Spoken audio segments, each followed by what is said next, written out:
اعوذ باللہ السمیع العلیم من الشیطان الرجیم بسم اللہ الرحمن الرحیم رب ادخلنی مدخل صدق واخرجنی مخرج صدق واجعل لی من لدنک سلطانا نصیرا سبحان ربک رب العزت عما یصفون وسلام علی المرسلین والحمد للہ رب العالمین۔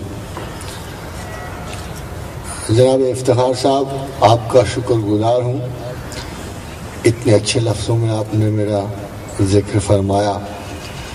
غیبت میں تو میں آپ سے بہت ہی متاثر ہوتا ہوں، مگر حضور میں بھی آپ کا شکر گزار ہوں۔ حاضر حضرات، موضوع پر گفتگو کرنے سے پہلے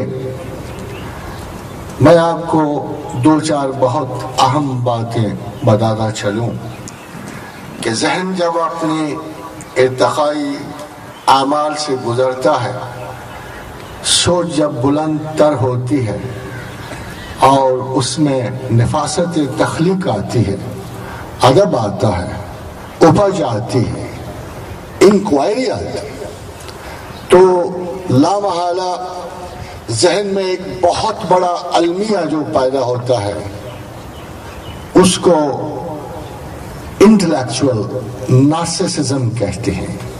یعنی یہ نرگسیت ذہانت ہے، اور ہر ذہین آدمی بذات خود اپنے عجب کو، غرور کو، تمکنت ذہن کو اس بلند و بالا مقام پہ لے جاتا ہے، خواہ وہ آرٹسٹ ہو، خواہ ادیب ہو، خواہ کوئی بھی ہو، کو کسی بھی اور صورت کو یا کسی بھی اور عظیم تر صورت کو ماننے سے پہلے ہزارہ شکوک و شبہات سے گزرتا ہے۔ یہی حال بہت سارے ان ذہین لوگوں کا ہوا جنہوں نے اپنے مطالعاتی سلسلے میں اور تمدن کے علوم کی ترقی میں اتنی قدر و منزلت پائی، نامآور ہوئے، اور انہوں نے تصوف کے خلاف بہت باتیں کی۔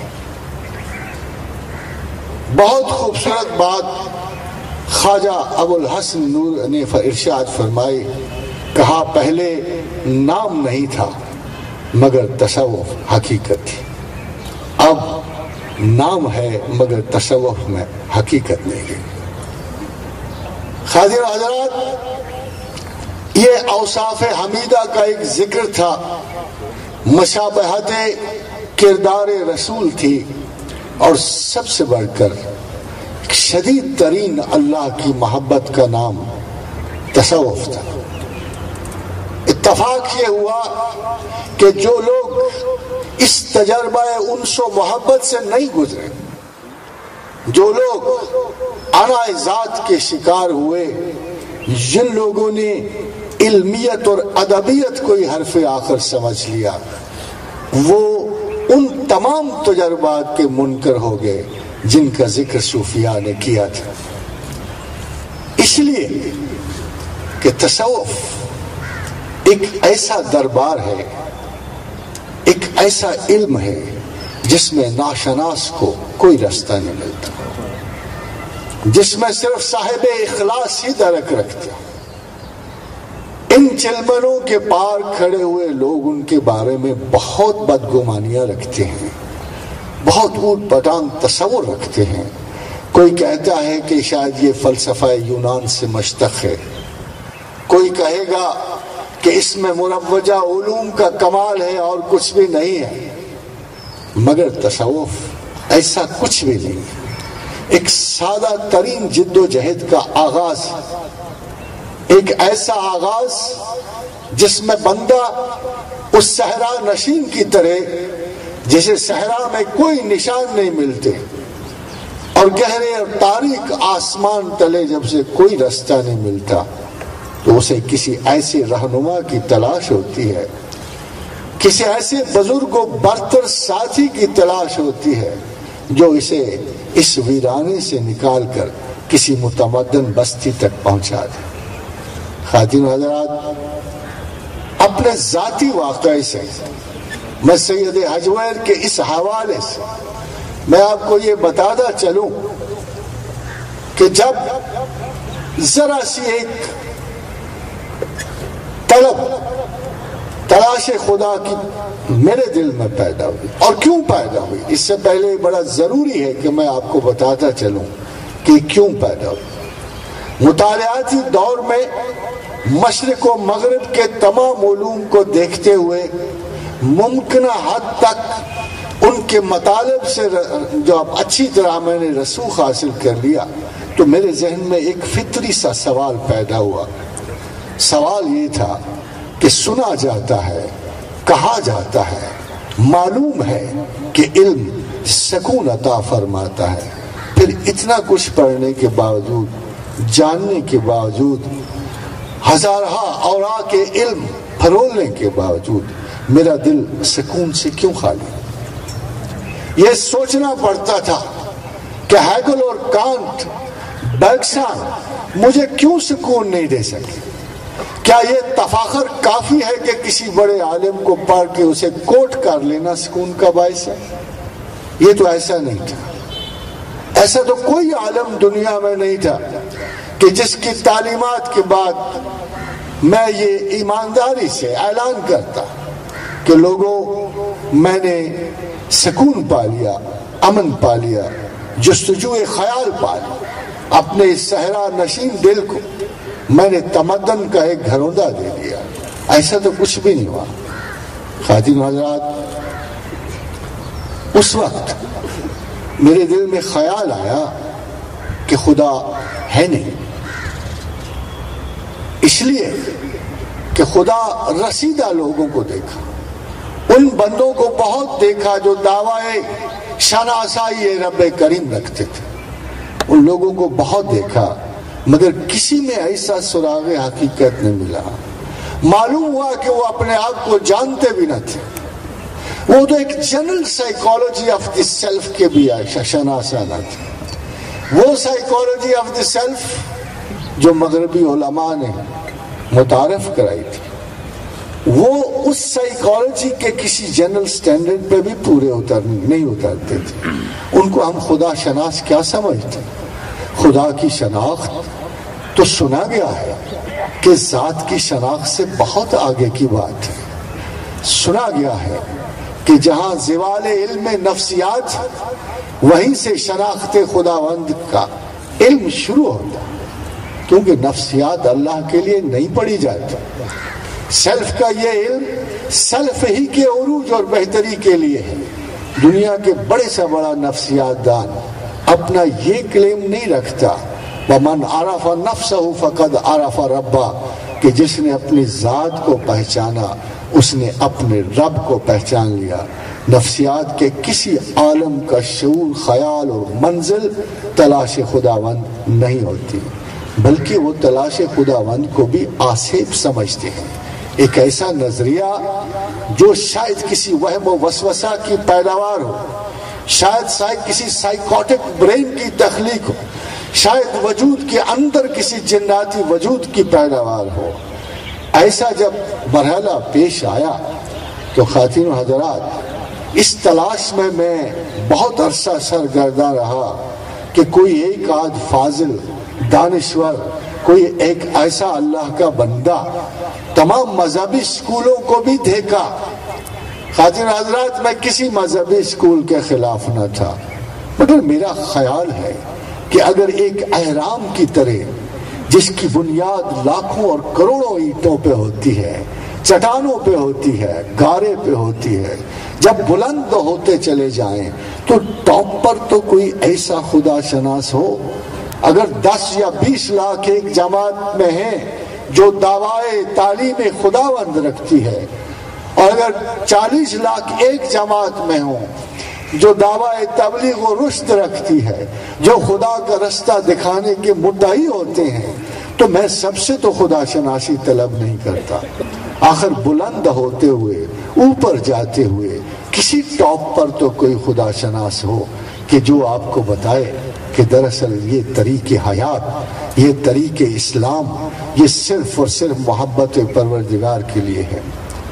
خواتین و حضرات، مذاہب بدلتے رہتے ہیں، بدلتے رہے ہیں، شریعتوں میں تغیر رہا، آدم اور سے علیہ الصلوۃ والسلام سے محمد رسول اللہ تک پتہ ہی کتنے ہی تغیر شریعتوں میں آئے، مگر ایک مقصد متواتر مسلسل اور مصدقہ رہا، اور وہ تعلق یہ تھا کہ مذہب خدا کے لیے، مذہب شریعت کے لیے نہیں ہے۔ مذہب طریقے زندگی کو صرف سنوارتا ہے، اور سنوارتا اس لیے ہے، شریعت اس لیے ہے، معاشرہ اس لیے ہے اسلامی، یا کسی بھی مذہبی معاشرے میں ایک ایسی گراؤنڈ تیار کرنا، ایک ایسی زمین تیار کرنا جس میں بہت سارے لوگ اگر خدا کے بارے میں سوچیں گے تو وہ ہمت والے لوگ، وہ عالی مزاج لوگ، وہ اعلیٰ سرشت لوگ رفتہ رفتہ اس تصور کی بلندی تک خدا کے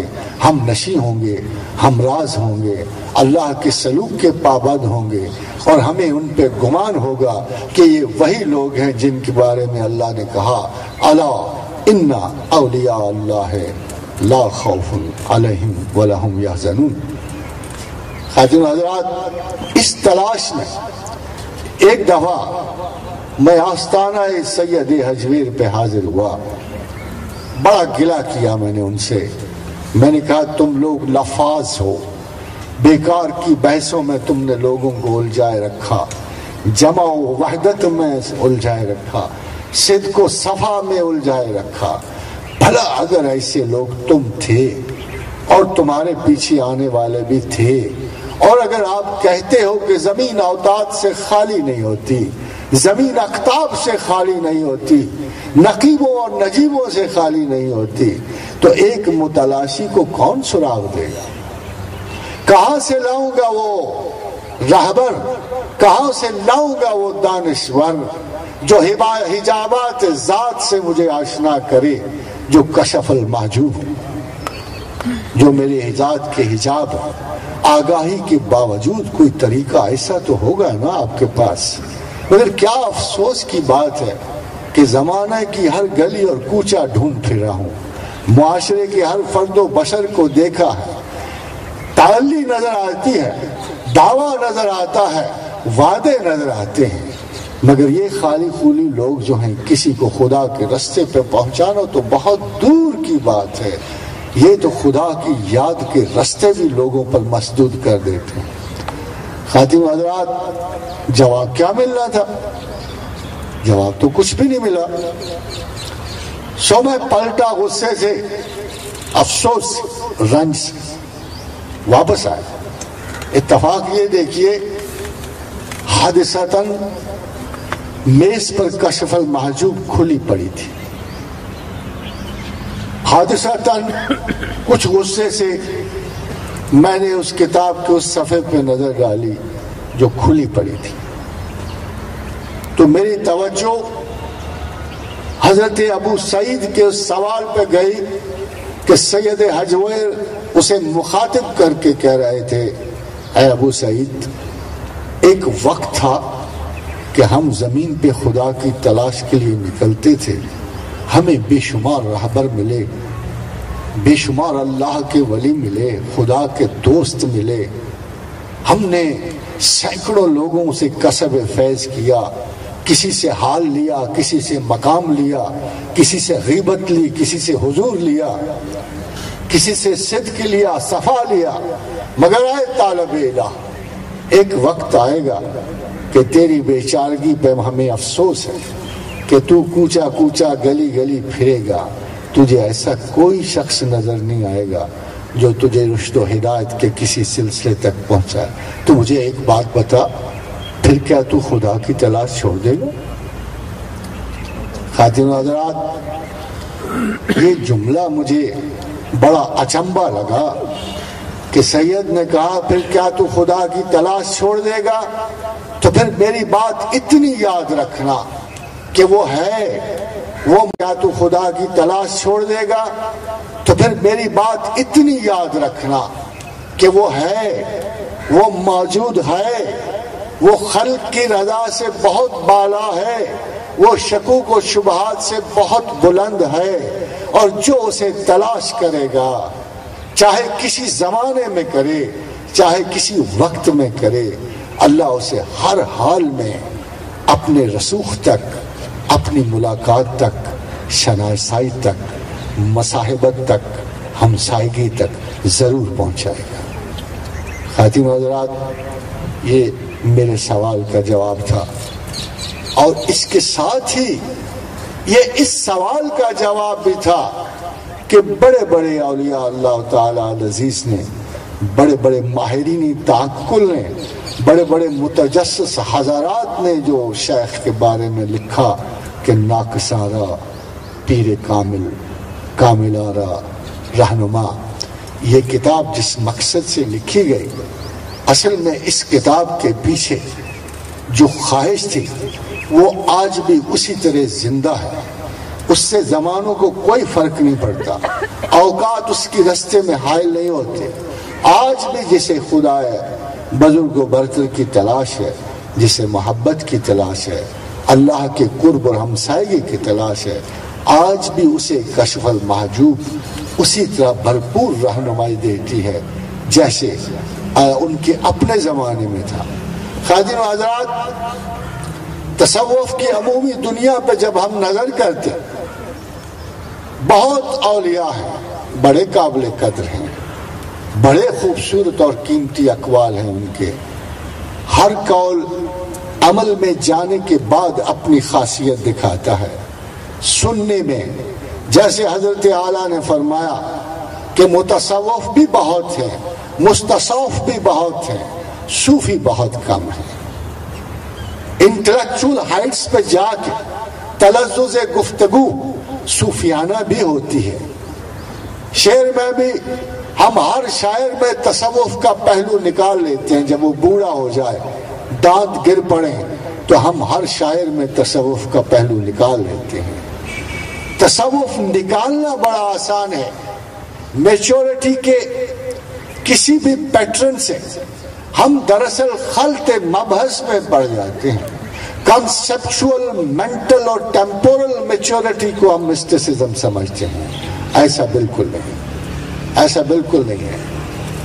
35 سال کی شاعری کے بعد اگر ایک شاعر اچھا شعر لکھ لے تو وہ شاعری کا تصوف ہو سکتا ہے، مگر تصوف نہیں ہوتا۔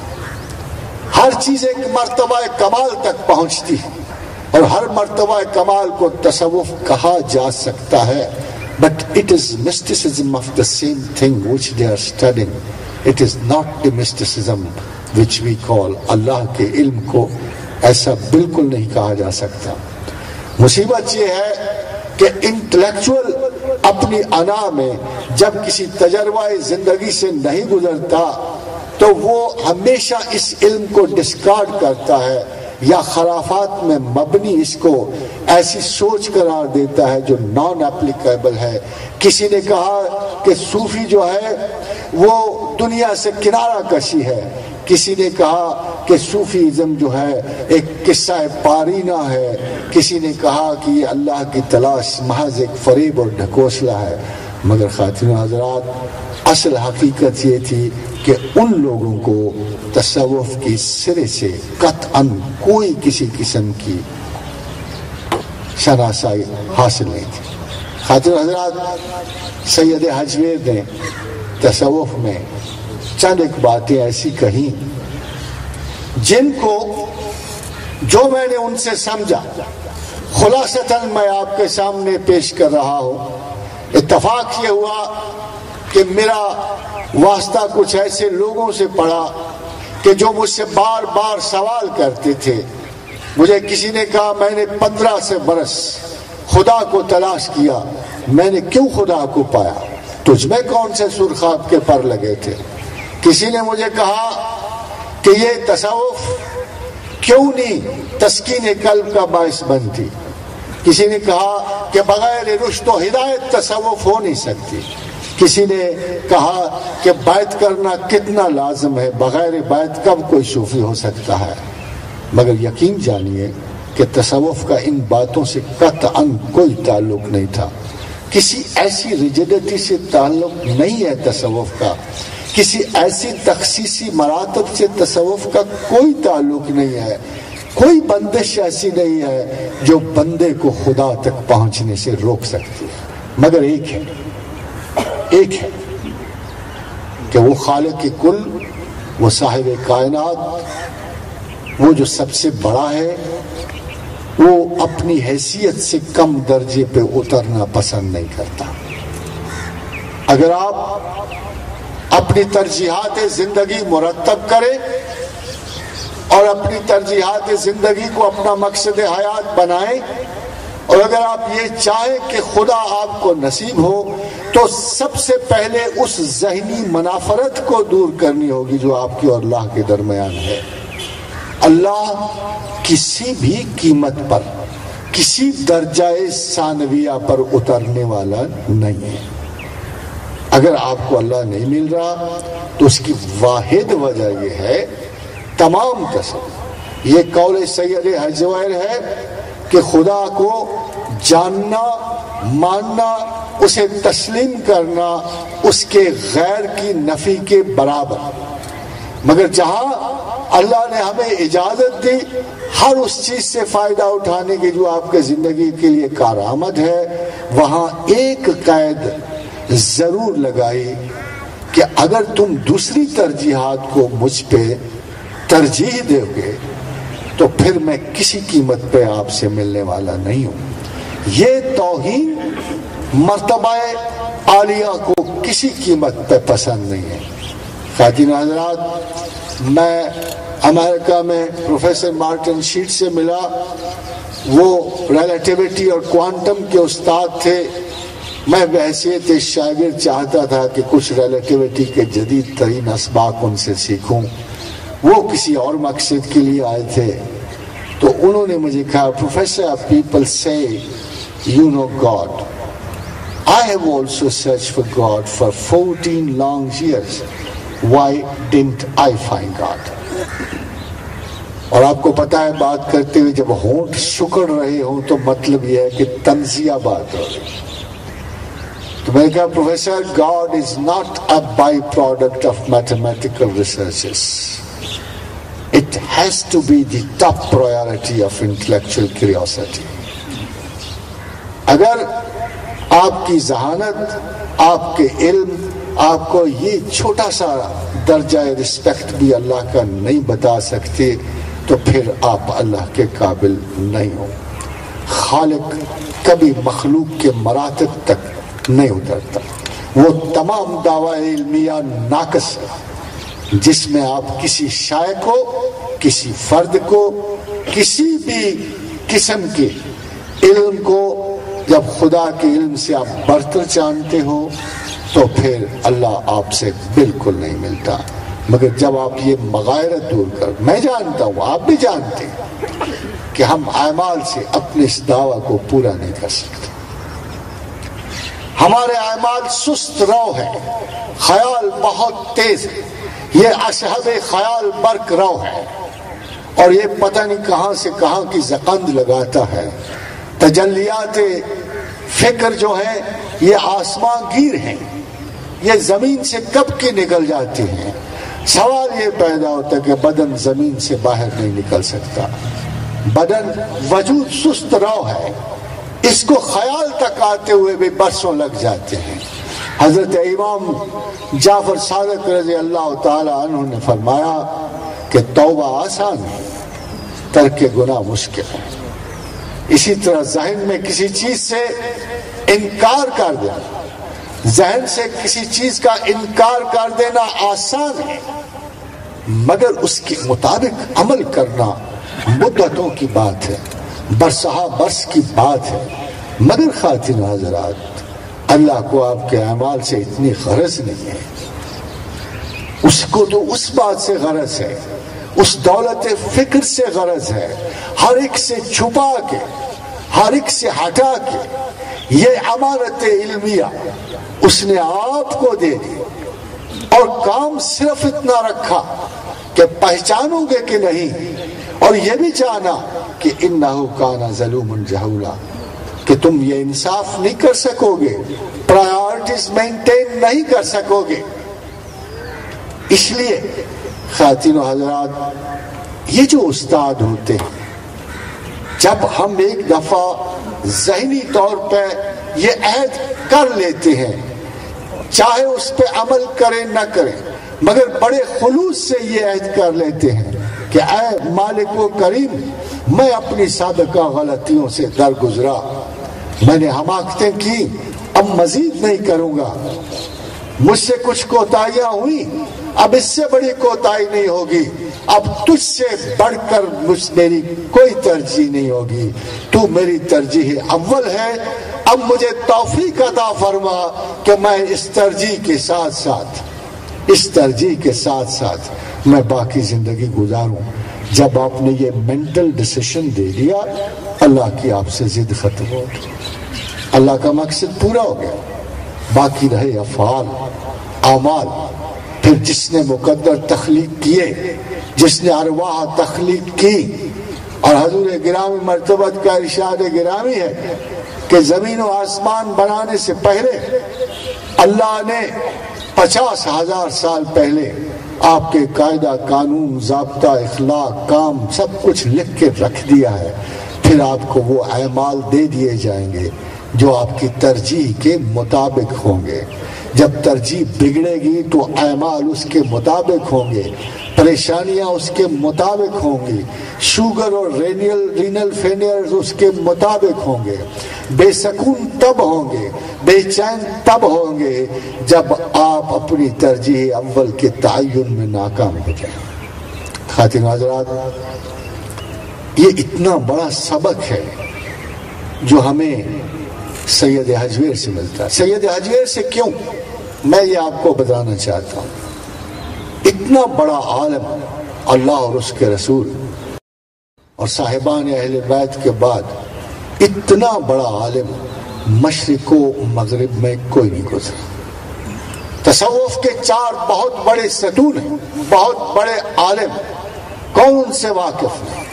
سید الطائفہ جنید بغداد موجود ہیں، سید بغداد سیدنا شیخ عبد القادر جیلانی قطب العالم بھی ہیں، غوث زمانہ بھی ہیں، امام مغرب خواجہ ابو الحسن شاذلی، مگر یقین جانیے کہ سید حجویر سب پہ بازی میں اتنا ایگزیکٹیچیوڈ، داخلی اور خارجی کیفیتوں میں اتنا توازن ہے، اور تحریرات میں اتنی سائنٹیفک اپروچ ہے کہ میں بحیثیت ایک چھوٹے سے شاگرد ہونے کے، ایک دفعہ جب میں نے اپنا تھیسس ایک بہت بڑے انگریز پروفیسر کو سنایا تو اس نے مجھے ایک کمپلیمنٹ دیا which to me looks like a very good compliment۔ تو اس نے مجھے کہا، professor you have approached God like we approach quantum۔ یعنی اتنی سائنٹیفک اپروچ میں نے سید حجویر کے علاوہ کسی اور صوفی میں نہیں دیکھی۔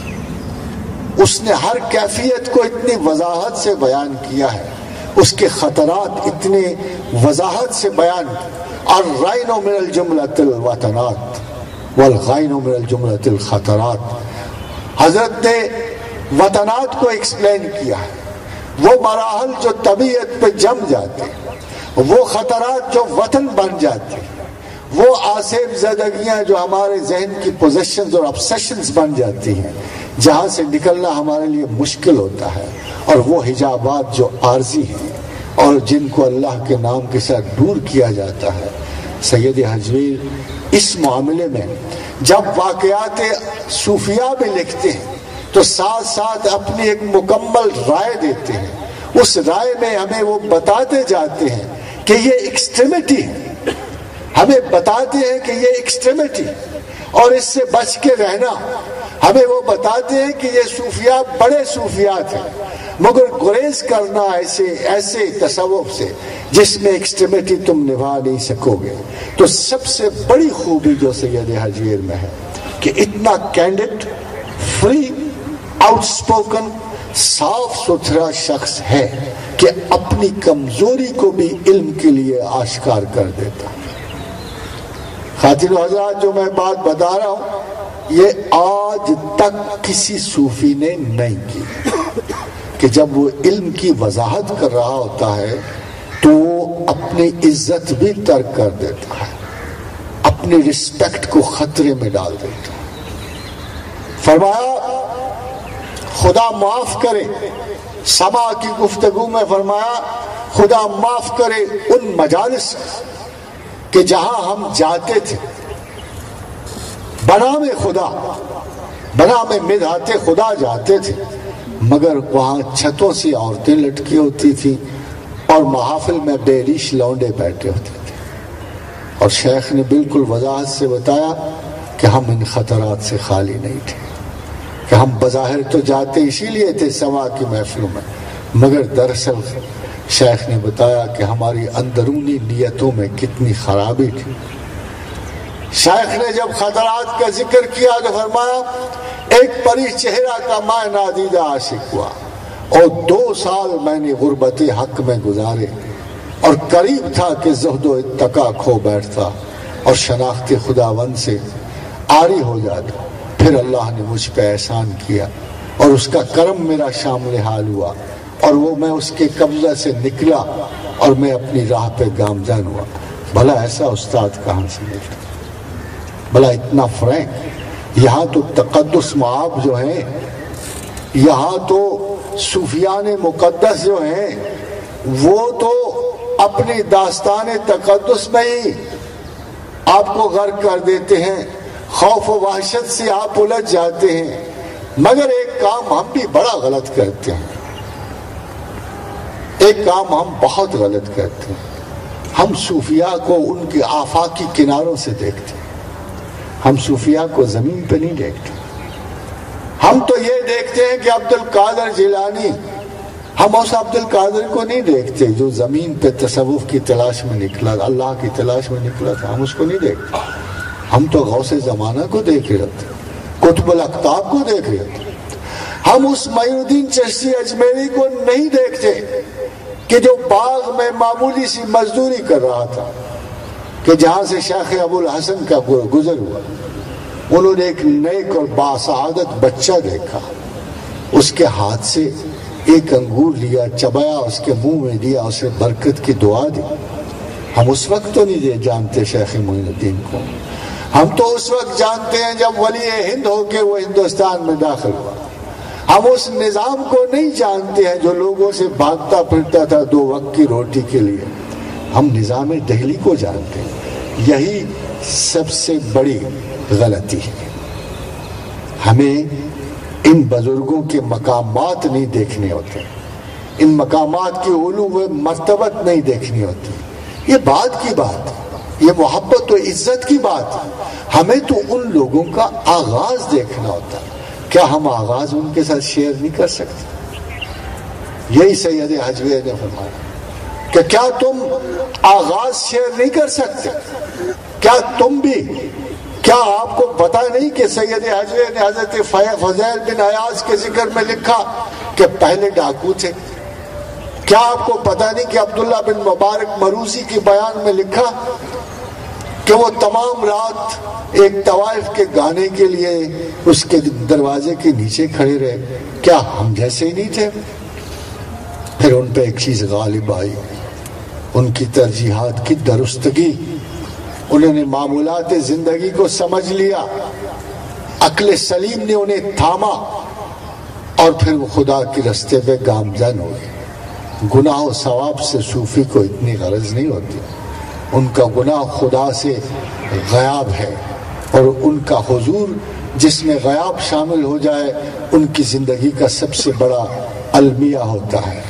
یہ غیب و حضور کی باتیں فلسفیانہ نہیں ہیں، ان کا کوئی تعلق جو ہے یہ فلسفے اور دانش سے نہیں، ان کا تعلق طلب سے، ان کا تعلق خیال سے، محبت سے۔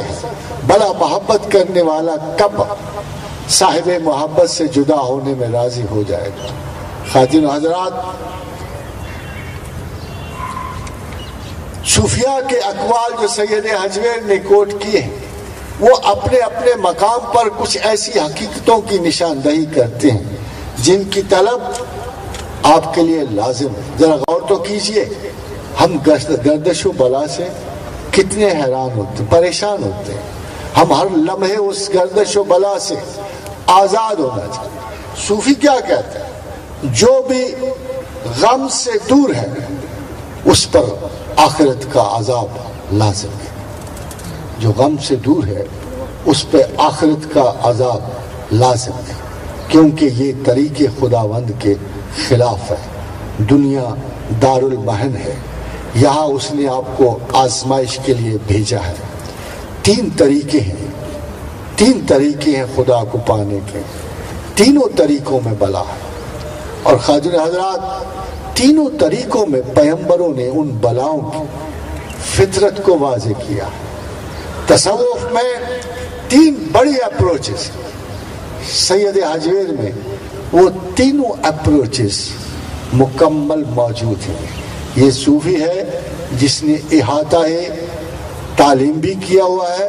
فرمایا شیخ نے اب آپ دیکھیے دینی اور دنیاوی تعلیم کو جدا کرنا. آج کل کے بہت سارے اسکول آف تھاٹ جو ہیں یہ دنیاوی تعلیم کو دینی تعلیم سے جدا کرتے.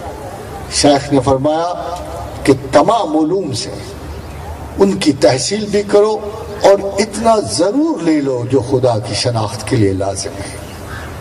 اور حضرات گرامی اگر علوم نفس کے لیے سائیکالوجی ہے اور علوم حیات کے لیے کاسمالوجی ہے اور علوم اشراف کے لیے عمرانیات کے لیے اینتھروپولوجی ہے تو یہ آپ کہاں سے سیکھو گے؟ اب کہاں سے یہ علوم کی معرفت ملے گی؟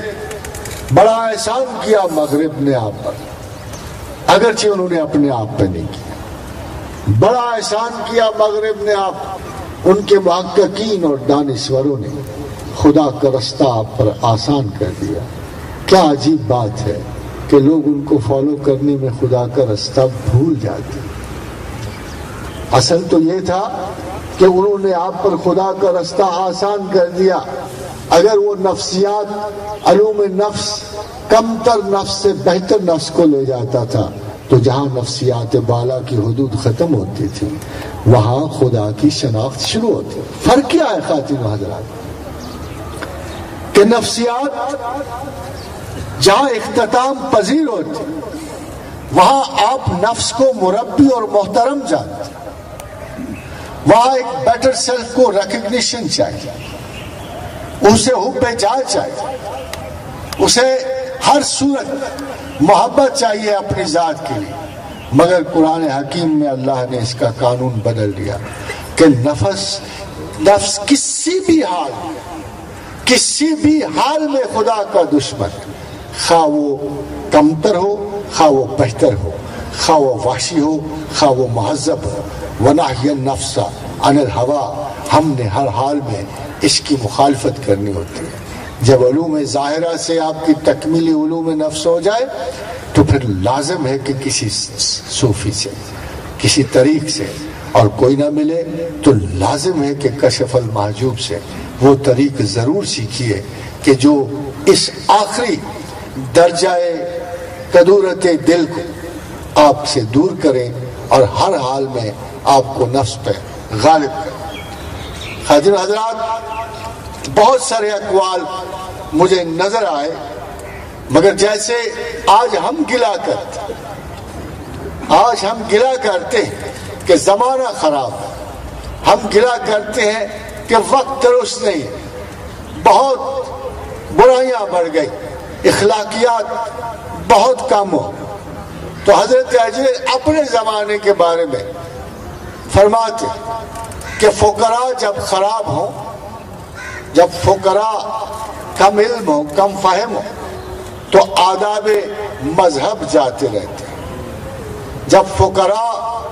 جب علماء خراب ہوں تو مذہب کا علم جاتا رہتا ہے، معمولات خراب ہو جاتی ہیں، معقولات اور منقولات کی دنیا اجڑ جاتی ہے اور تعلیم جو ہے جہالت کی شکار ہو جاتی ہے. اور فرمایا کہ جب علم خراب ہو جائے تو زمانہ جاہلیت کے بھی کچھ اخلاق ہوتے، جیسے یورپ آج بھی جہالت میں ہے.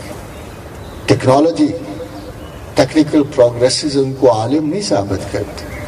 اگر زندگی کے مقاصد کے تعین میں اگر واحد مقصد کا تعین ہی نہیں ہو رہا آج تک میں نے کسی یورپ کے دانشور اور فلاسفر کو نہیں دیکھا کہ جس نے زندگی کی کبھی ترجیح اس سوال کو بنائی.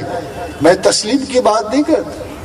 کسی مذہبی فکر کے فلاسفر نے، دانشور نے مغرب میں خدا کی ریسرچ کو کبھی موضوع نہیں بنایا.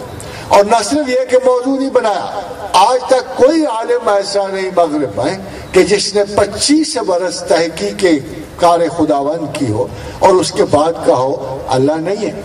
اگر ایسا ہوتا تو ہم اس کو داد دیتے. اگر 25-30 برسوں کی تحقیق کے بعد کوئی برگسان، کوئی کان، کوئی ہیگل، کوئی وائٹ ہیڈ، کوئی رسل ہمیں یہ بتاتا کہ میں نے بہت جستجو کی، جس چیز کو تم مانتے ہو، جس تصور کو تم خدا سمجھتے ہو، وہ دراصل کوئی نہیں، تو ان کی رائے معتبر ہو سکتی تھی. مگر ایسا تو کبھی ہوا ہی نہیں. یورپ کے کسی دانشور نے خدا کو نہ تلاش کی، نہ اس حقیقت عظمیٰ کو کبھی چاہا. انہوں نے اسے از خود ایک ریجیکٹڈ اور تصوراتی سبجیکٹ قرار دیا، اور انہوں نے اسے داخلی کیفیت کو یعنی کبھی ادھر اعتنا نہیں سمجھا. خواتین و حضرات، اس لیے ہم لوگ یورپ کے کسی مفکر کی رائے اللہ کے بارے میں کسی قیمت پر بھی اس کو کوئی وقت نہیں دیتے. جیسے کہ ایک معمولی سا مغربی مفکر، جیسے 12 سال نیوٹن کو لگ کشش ثقل کے اصول کی دریافت، الیگزینڈر فلیمنگ کو 12 سال لگ گیا پینسلین کی دریافت. ایسا تو کوئی ادھر مفکر نہیں کہ 12 سال اس نے ہر کام کو چھوڑ کے خدا کی تلاش کی ہو، اپنی ترجیح اول کو سنوارنے کی کوشش کی ہو، اور پھر ہمیں کہا ہو کہ دیکھو اے لوگو تم غلط تھے، اللہ کوئی نہیں ہے. اگر ایسا ہوتا تو یقیناً وہ وقت پذیر ہوتا. اللہ کوئی نہیں ہے. اگر ایسا ہوتا تو یقیناً وہ وقت پذیر ہوتا.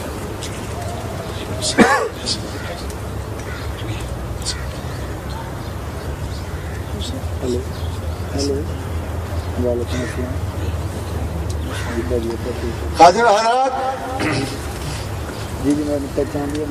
حضور صلی اللہ علیہ وسلم کا ارشاد کوٹ کرتے ہوئے سید حجویری نے فرمایا کہ بے علم عبادت گزار ایک گدھے کی طرح، بے علم عبادت گزار ایک گدھے کی طرح جسے آٹے کی چکی سے باندھا جاتا، وہ صرف سے گھماتا، اس کو کچھ پتہ نہیں، اس کا ذہن متجسس نہیں، وہ ایک روٹین پہ عمل کیا جاتا ہے.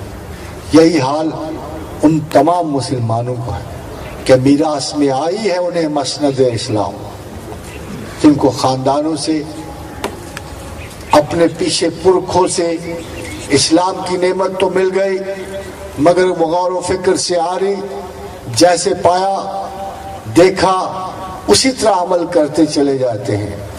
اور کبھی بھی اسلام اور اللہ، اگر وہ اسلام میں علم کو استعمال کرتے، اگر علم کے ذریعے اسلام کو پاتے اور مجاہدہ ذات میں جاتے، مجاہدہ فکر میں جاتے، تو وہ یقیناً اللہ کی تلاش کے مفہوم کو پا لیتے. اور یہ گلہ قرآن حکیم میں اللہ نے بار بار اہل کفر سے کیا ہے کہ اہل کفر اگر تم غور کرتے تو ایسی دلائل اور براہین موجود تھے کہ تم مجھے پا جاتے. اور خواتین و حضرات، اللہ بے انصاف نہیں ہے. جو گلہ وہ اہل کفر سے کرتا ہے وہی گلہ آپ سے بھی کرتا ہے کہ میراث میں تو آپ نے اسلام پا لیا ہے، مگر آپ نے کوئی جد و جہد اس کے سمجھنے کے لیے نہیں کی، اس پہ غور و فکر کرنے کے لیے نہیں کی، آپ نے اللہ کو جاننے کی کوئی کوشش نہیں کی. اور یہ بات یاد رکھیے خواتین و حضرات کہ خدا ہر شخص کا نصیب ہے. اگر آپ اسے نہیں چاہ رہے، نہیں پانے کی کوشش کر رہے، تو آپ بے نصیب ہو. اللہ نے ہر سطح، ہر لیول، ہر مقام، ان پڑھ سے لے کر اعلیٰ ترین مفکر تک اپنی اپروچ کے رستے کھول رکھے.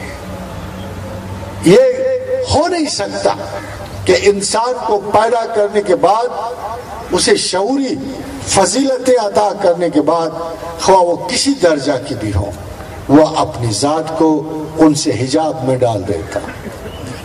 وہ ہر آدمی کو اس کی قدر کے مطابق جواب دیتا ہے.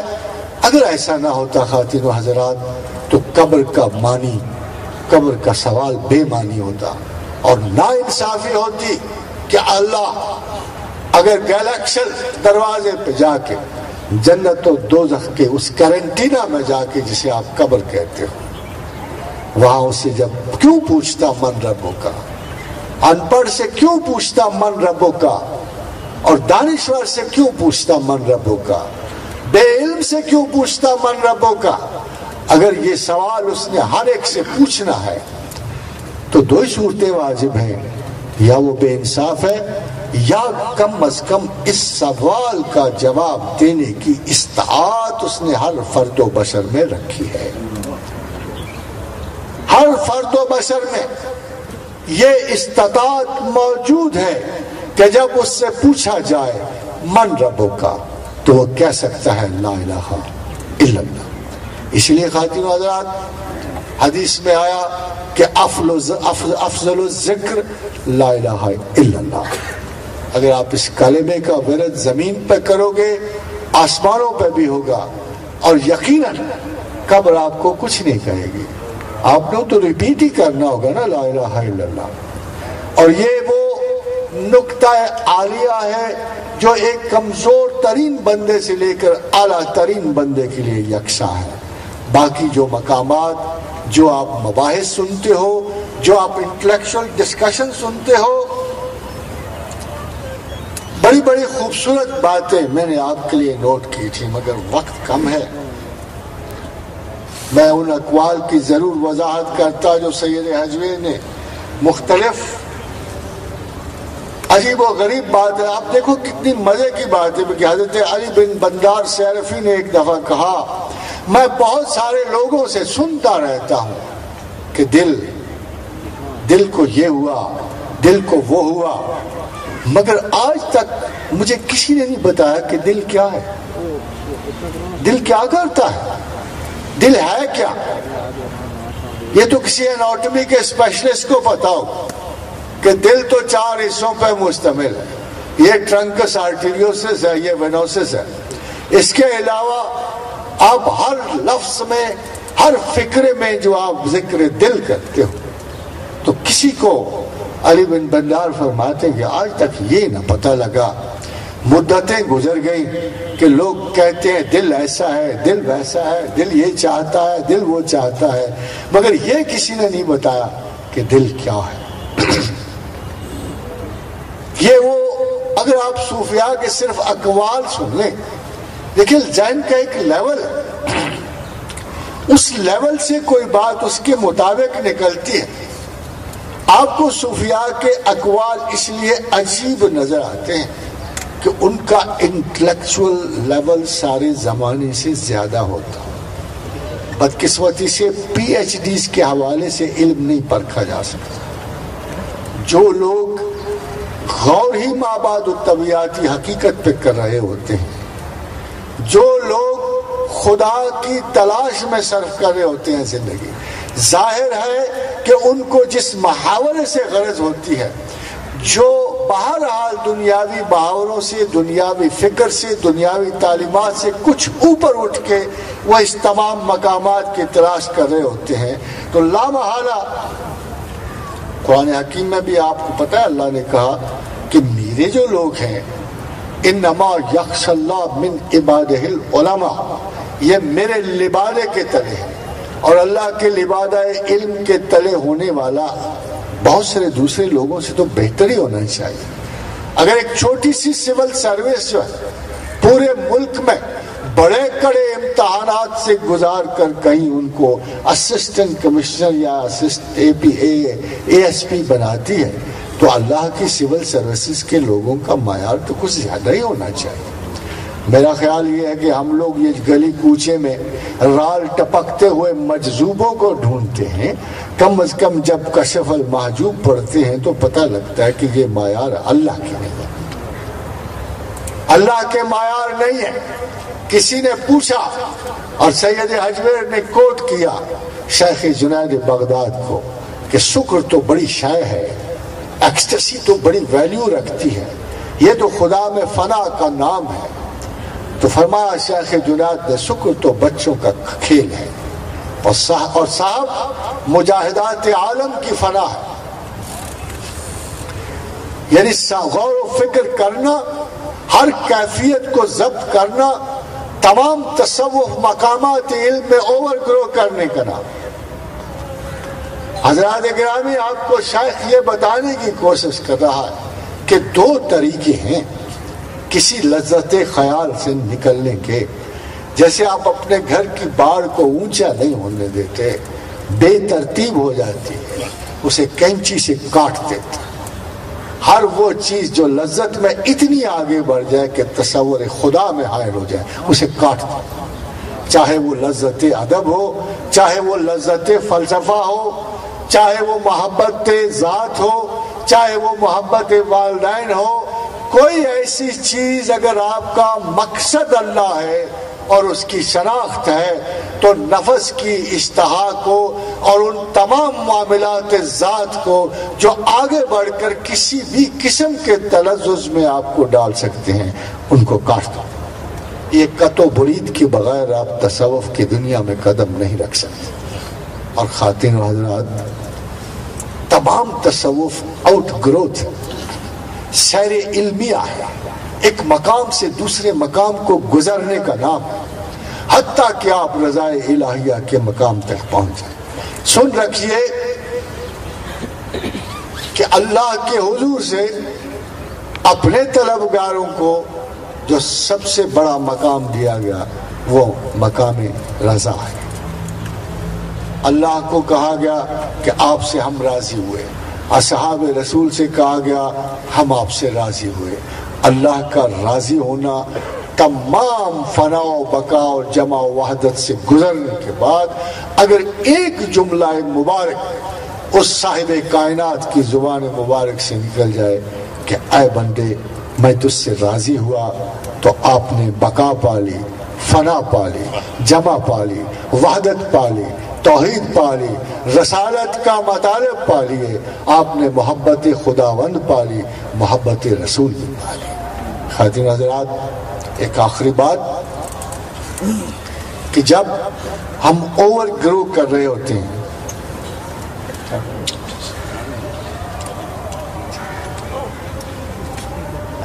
تصوف بہت سارے لوگوں کے نزدیک دعوی پہ مشتمل ہے، مگر ایک بات اچھی طرح یاد رکھیے کہ دعویٰ کرنے والا چاہے آسمان سے اتر آئے کبھی صوفی نہیں ہو سکتا. جو اپنے درجہ اوصاف میں جو آپ کو یہ قائل کرنے کی کوشش کر رہا ہو، بلکہ دعویٰ تو دور کی بات ہے، وعدہ بھی صوفی نہیں کر سکتا. جس کو اللہ کا پتہ ہے، جو خداوند کریم کو اچھی طرح جانتا ہے، اس کو اچھی طرح پتا ہے کہ یہ دو کام کوئی اللہ کا بندہ نہیں کر سکتا. وعدہ توڑنے والی ذات اللہ کی ہے، اور دعوے کو سرکشی اور تمرد سمجھا جاتا ہے. اگر اپنے آج بھی آپ نے کسی صوفی اور غیر صوفی میں فرق کرنا ہو اور آپ کے لیے مشکل لگتا ہو، تو آپ ان دونوں چیزوں کو بھی اگر معیار بنا لیں گے تو آپ یقیناً کسی سچی حقیقت تک پہنچ جائیں گے. کیونکہ دعویٰ کرنا کسی مرد خدا کو زیب نہیں دیتا. ادھار کا سودا ہے، زندگی ادھار ہے، علم ادھار ہے، اقتصاب ادھار ہے، آخرت ادھار ہے، موت ادھار ہے، بیوی ادھار ہے، بچے ادھار ہیں، خاوند ادھار ہیں، رشتے ناتے ادھار ہیں، عزت ادھار ہے، توہین ادھار. اللہم مالک الملک تؤتی الملک من تشاء وتنزع الملک ممن تشاء وتعز من تشاء وتذل من تشاء بیدک الخیر. ادھار کے سودے پہ کوئی ناز کر سکتا ہے خواتین حضرات؟ ادھار کے سودے پہ بھی کوئی ناز کر سکتا ہے؟ کوئی اسے اپنا کہہ سکتا ہے؟ کیا انا کی شکست کے لیے یہ کافی نہیں کہ آپ چیزوں کو خدا کی ملکیت سمجھو؟ کیا یہ کافی نہیں ہے اہل عقل کے لیے کہ وہ کسی چیز کی ملکیت اپنی طرف منسوب نہ کریں؟ کیا اس سے زیادہ کوئی بات آپ کو عقلی طور پہ تسکین دے سکتی ہے؟ یہ میرے وہ میرے، آپ کے تو کچھ بھی نہیں ہے، آپ کا تو کچھ بھی نہیں ہے۔ زینا للناس حب الشہوات من النساء والبنین والقناطیر المقنطرۃ من الذهب والفضة والخیل المسومۃ والانعام والحرث، یہ تو متاع حیات دنیا، ذالک متاع الحیات دنیا، یہ گھٹیا متاع حیات تو میں نے آپ کو زمین پہ دے دی گزر اوقات کے لیے، ورنہ اللہ کے پاس اس سے بہت بہتر ہے جو اس امتحان گاہ سے گزرتے ہوئے آپ کو ملے گا۔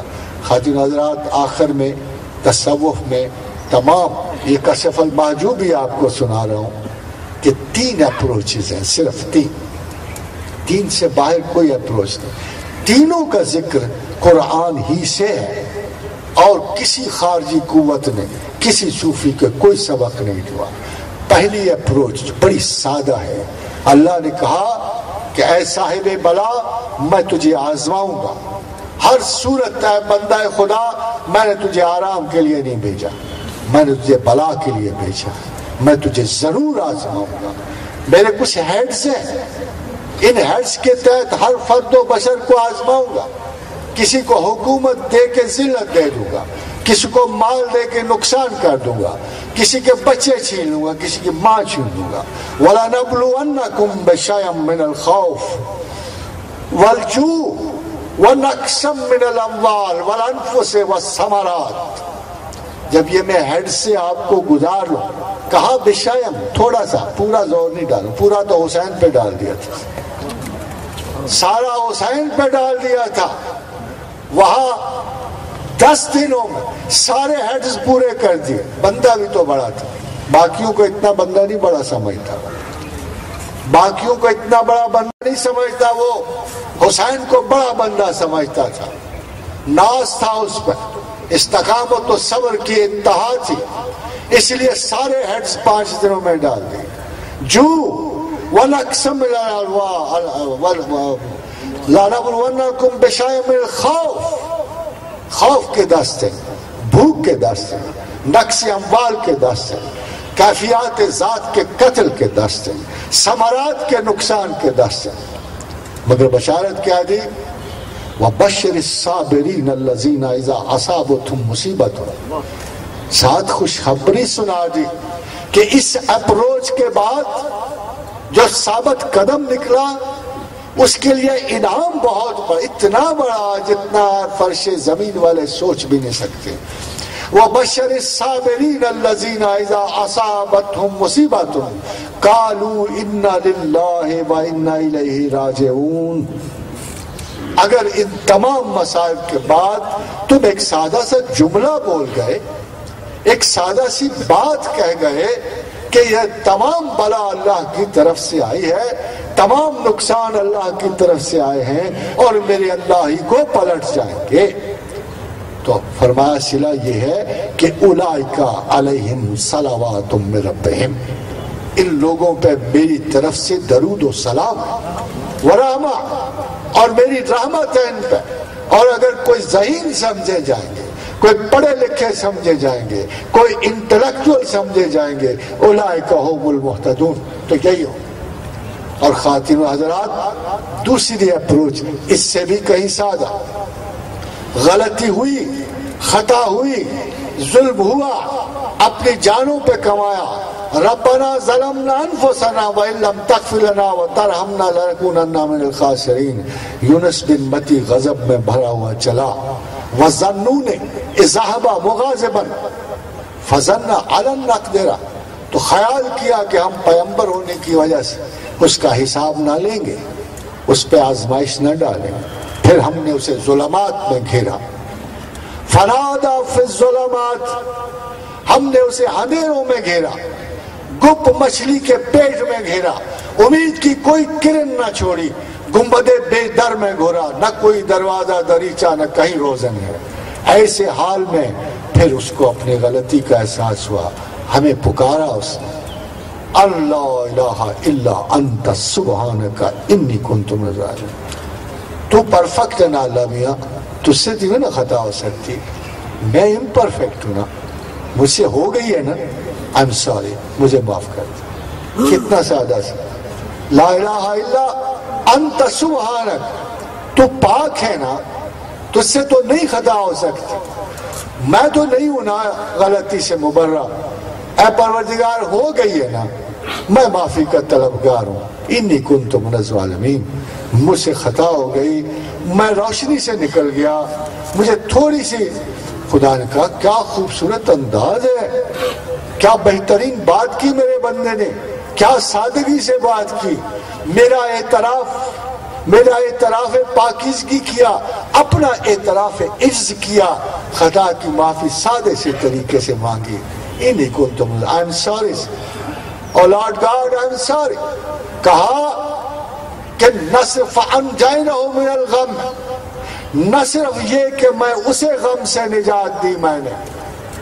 ذرا غور کیجئے گا اس آیت کریمہ کا کیا مطلب بنا. نہ صرف یہ کہ میں نے اس کو غم سے نجات دی، کذالک ننجی المؤمنین، سند لکھ دی اللہ نے، سند لکھ لی کہ ہم ہر مومن کو اسی طرح نجات دیں گے اگر اسی نے اسی سادگی سے، اسی محبت سے، خدا کو خدا جانتے ہوئے، اپنے آپ کو بندہ جانتے ہوئے، اقرار وفا کرتے ہوئے، عہد غلطی کرتے ہوئے اگر ہم سے اسی انکسار سے دعا مانگے، ہم یقیناً اسے معاف کریں. اور خواتین و حضرات، تیسرا وہ کلمہ ہے جو متقدمین کا ہے، متاخرین کا ہے، صاحب ہمت لوگوں کا ہے، جنہوں نے خدا کے لیے قوت و ارادہ کو ترک کیا، جو بزرگ و برتر کو اختیار سونپ گئے، انہوں نے زندگی کے تمام مسائل کو اللہ پہ چھوڑ دیا. وفوض امری الی اللہ ہے، تمام امور اللہ کو سونپے. ان اللہ بصیر بالعباد، بلا شبہ وہ اپنے بندوں کو دیکھنے والا ہے. تیسری اپروچ بڑی سادہ ہے، لا حول ولا قوت الا باللہ، نہ میری کوئی قوت نہ میرا کوئی ارادہ، جو کچھ میرے اللہ کا ہے. اور میں جانتا ہوں کہ اللہ میرے ساتھ برا نہیں کر سکتا، میں جانتا ہوں کہ میرا دین میرا سب سے بڑا محافظ اور دوست ہے، میں جانتا ہوں کہ میرا اللہ میرا سب سے بڑا دوست ہے. کچھ بھی کر لو، میں اپنے اختیارات اپنے اس اللہ کو سونپتا ہوں جو ہمیشہ میری بہتری چاہتا ہے، جس نے کتاب میں لکھ دیا ہے وَقَاتَبَ عَلَىٰ نَفْسِهِ رحمت، کہ میں ہر حال میں اپنے بندوں پر رحم کروں گا. خواتین و حضرات، یہ تمام اسباق اگرچہ میں جستا سید حجویر کے ذکر کے ساتھ مینشن نہیں کر سکا، مگر وہ ایسا مرشد ہے کہ تمام تعلیم، تمام علم اگر ایک طرف چھوڑ دیا جائے اور صرف سید حجویر کے انالیٹیکل پروسیسز کو دیکھا جائے تو سب سے بڑا پرابلم اپنی کم تعلیمی بنتی ہے. اسی لیے بہت سارے کشف المحجوب پڑھ کر زیادہ حجاب علم میں کھو جاتے ہیں. یہ جو شیخ عربی نے کبھی کہا تھا کہ علم حجاب اکبر ہے، اس کا اصل مطلب یہ ہے کہ کم علمی، lack of understanding, personal wishful thinking of changing the meanings of the text, they become our major problem. کیونکہ شیخ کی کہی ہوئی باتیں خلاف نفس ہے، اور کیونکہ اللہ کے ساتھ اللہ کو چاہنا خلاف نفس ہے، اس لیے ہر حال میں جب ہم استادان مکرم کی باتیں سنتے ہیں تو ان کی تعویل میں گنجائشیں نکالتے ہیں. کم از کم سید حجویر کے انالیٹیکل پروسیس کے بعد ایسا کوئی امکان موجود نہیں. وما علینا الا البلاغ. یا ارحم الراحمین، یا ارحم الراحمین، یا ارحم الراحمین، یا ذا الجلال والاکرام، یا ذا الجلال والاکرام، یا ذا الجلال والاکرام. لا الہ الا انت سبحانک انی کنت من الظالمین. اللہم انا نسألک بانک انت اللہ الاحد الصمد الذی لم یلد ولم یولد ولم یکن لہ کفوا احد.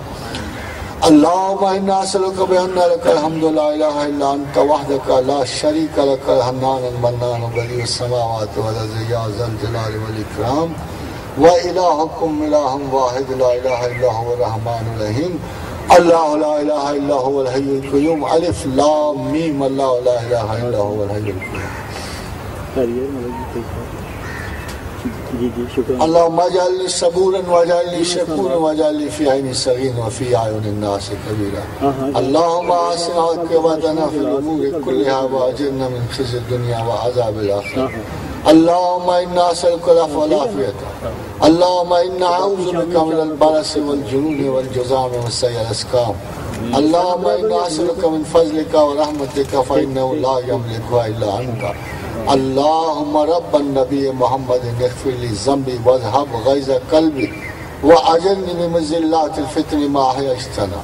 اللهم صل على محمد وعلى ال محمد كما صليت على ابراهيم وعلى ال ابراهيم انك حميد مجيد. اللهم بارك على محمد وعلى ال محمد كما باركت على ابراهيم وعلى ال ابراهيم انك حميد مجيد. اللهم صل عليه كلما ذكرك الذاكرون. اللهم صل عليه غافل عن ذكره الغافلين وسلم تسليما كثيرا. Thank you so much. Thank you so much for listening so patiently. خواتین حضرات 15-20 منٹ کے لیے نماز کا وقفہ کر کے پھر ہم یہاں جمع ہوں گے. مسئلہ یہ ہے کہ مسلمانوں کے سارے زوال کا باعث بھی ایک ہے. قرآن حکیم میں اللہ نے فرمایا تم پلٹ جاؤ گے میں پلٹ جاؤں گا, تم لوٹ آؤ گے میں لوٹ آؤں گا. تو اگر ہماری ترجیحات بدل جائیں, جیسے حدیث رسول صلی اللہ علیہ وسلم کا کہا گیا کہ زمانہ آخر میں بنو افراق کو غلبہ ہوگا, تو اصحاب رسول نے پوچھا یا رسول اللہ کیا وہ تعداد میں بہت کم ہوں گے؟ فرمایا نہیں, مور و ملخ کی طرح ہوں گے. تو اصحاب تو بہت تھوڑے تھے اور انہوں نے بہت بڑے بڑے غلبے پائے تھے, تو وہ بڑے حیران ہوئے اور پوچھا یا رسول اللہ پھر کیا وجہ ہوگی؟ کہا ان پہ دنیا کی ہوس غالب ہوگی. تو بڑی بات یہ ہے کہ اس مسلمان کے ایمان کا سب سے بڑا پرابلم یہ ہے کہ جس پرائیورٹی کے تحت مسلمان کو جینا ہوتا ہے, اسلام ایک طرز جہاد ہے, اسلام ایک لٹرل کنفیشن ہے جس سے آدمی مسلمان ہوتا ہے. جب ہم لٹرل کنفیشن سے پریکٹیکل معاملات کو جاتے ہیں, all religion is a movement from literal to the practical. اور جب ہم لفظی اعتبار سے عملی اعتبار کو بڑھتے ہیں تو دیکھا یہ گیا ہے کہ پاکستان مسلم is one of the very most corrupt people on God's earth. اور بلکہ ہمیں فخر حاصل ہے کہ کبھی ہمیں پہلا نمبر نصیب ہوتا ہے, کبھی دوسرا نصیب ہوتا ہے. تو اہل یورپ کے جو بہت سارے قصیدے گائے جاتے ہیں, انہوں نے اپنے سسٹمز کو سروائیول پہ مرتب کیا ہے, انہوں نے کسی خدائی خوف میں متمم نہیں کیا. اور جو مسلمان خوف خدا سے نکل جائے وہ ہر چیز کے خوف سے نکل جاتا ہے. اس کے بعد ہمارے پاس کوئی سینٹر آف اکاؤنٹیبلٹی نہیں رہ جاتا, ہم ہر جگہ مسافر ہیں.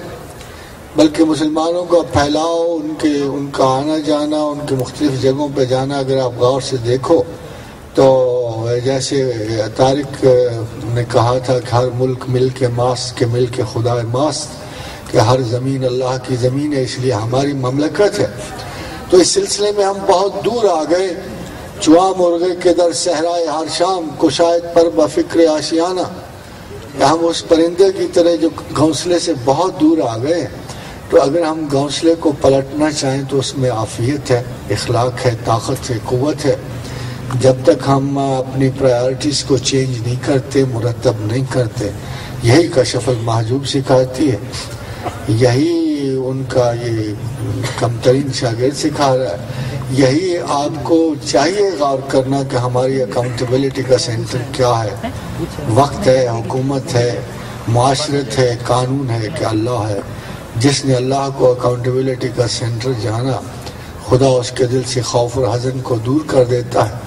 کرامات الہیہ سے اس کی مدد کی جاتی ہے. افسوس تو یہ ہے کہ ہم کرامات ڈھونڈتے ہیں مگر اہلیت کرامات سے ہم ناشناسا ہیں. دس از دی اونلی کاز. جب آپ پلٹ آؤ گے اللہ کو, اللہ آپ کی طرف پلٹ جائے گا. اور خدا کو نہ فوجیں چاہیے, نہ میزائل چاہیے, نہ 24,000 کی آرمری چاہیے.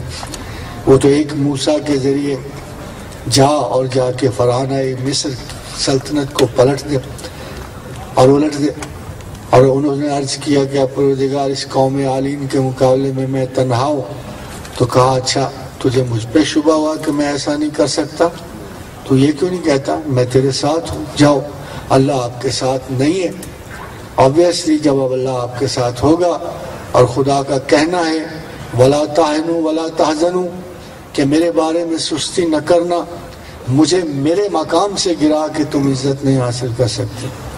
ولا تہنوا ولا تحزنوا اور غم نہ کرو، غم و بلا تم پہ بہت آئیں گی. یہ ہمارا طریقہ ہے. لا تبدیل علی سنت اللہ، لا تبدیل علی کلمات اللہ. نہ اللہ کا کلام بدلتا ہے نہ طریقہ کار بدلتا ہے.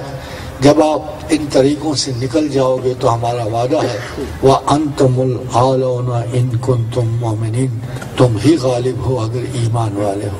اگر ہم ایمان والے نہیں ہیں تو ہم غالب نہیں ہیں.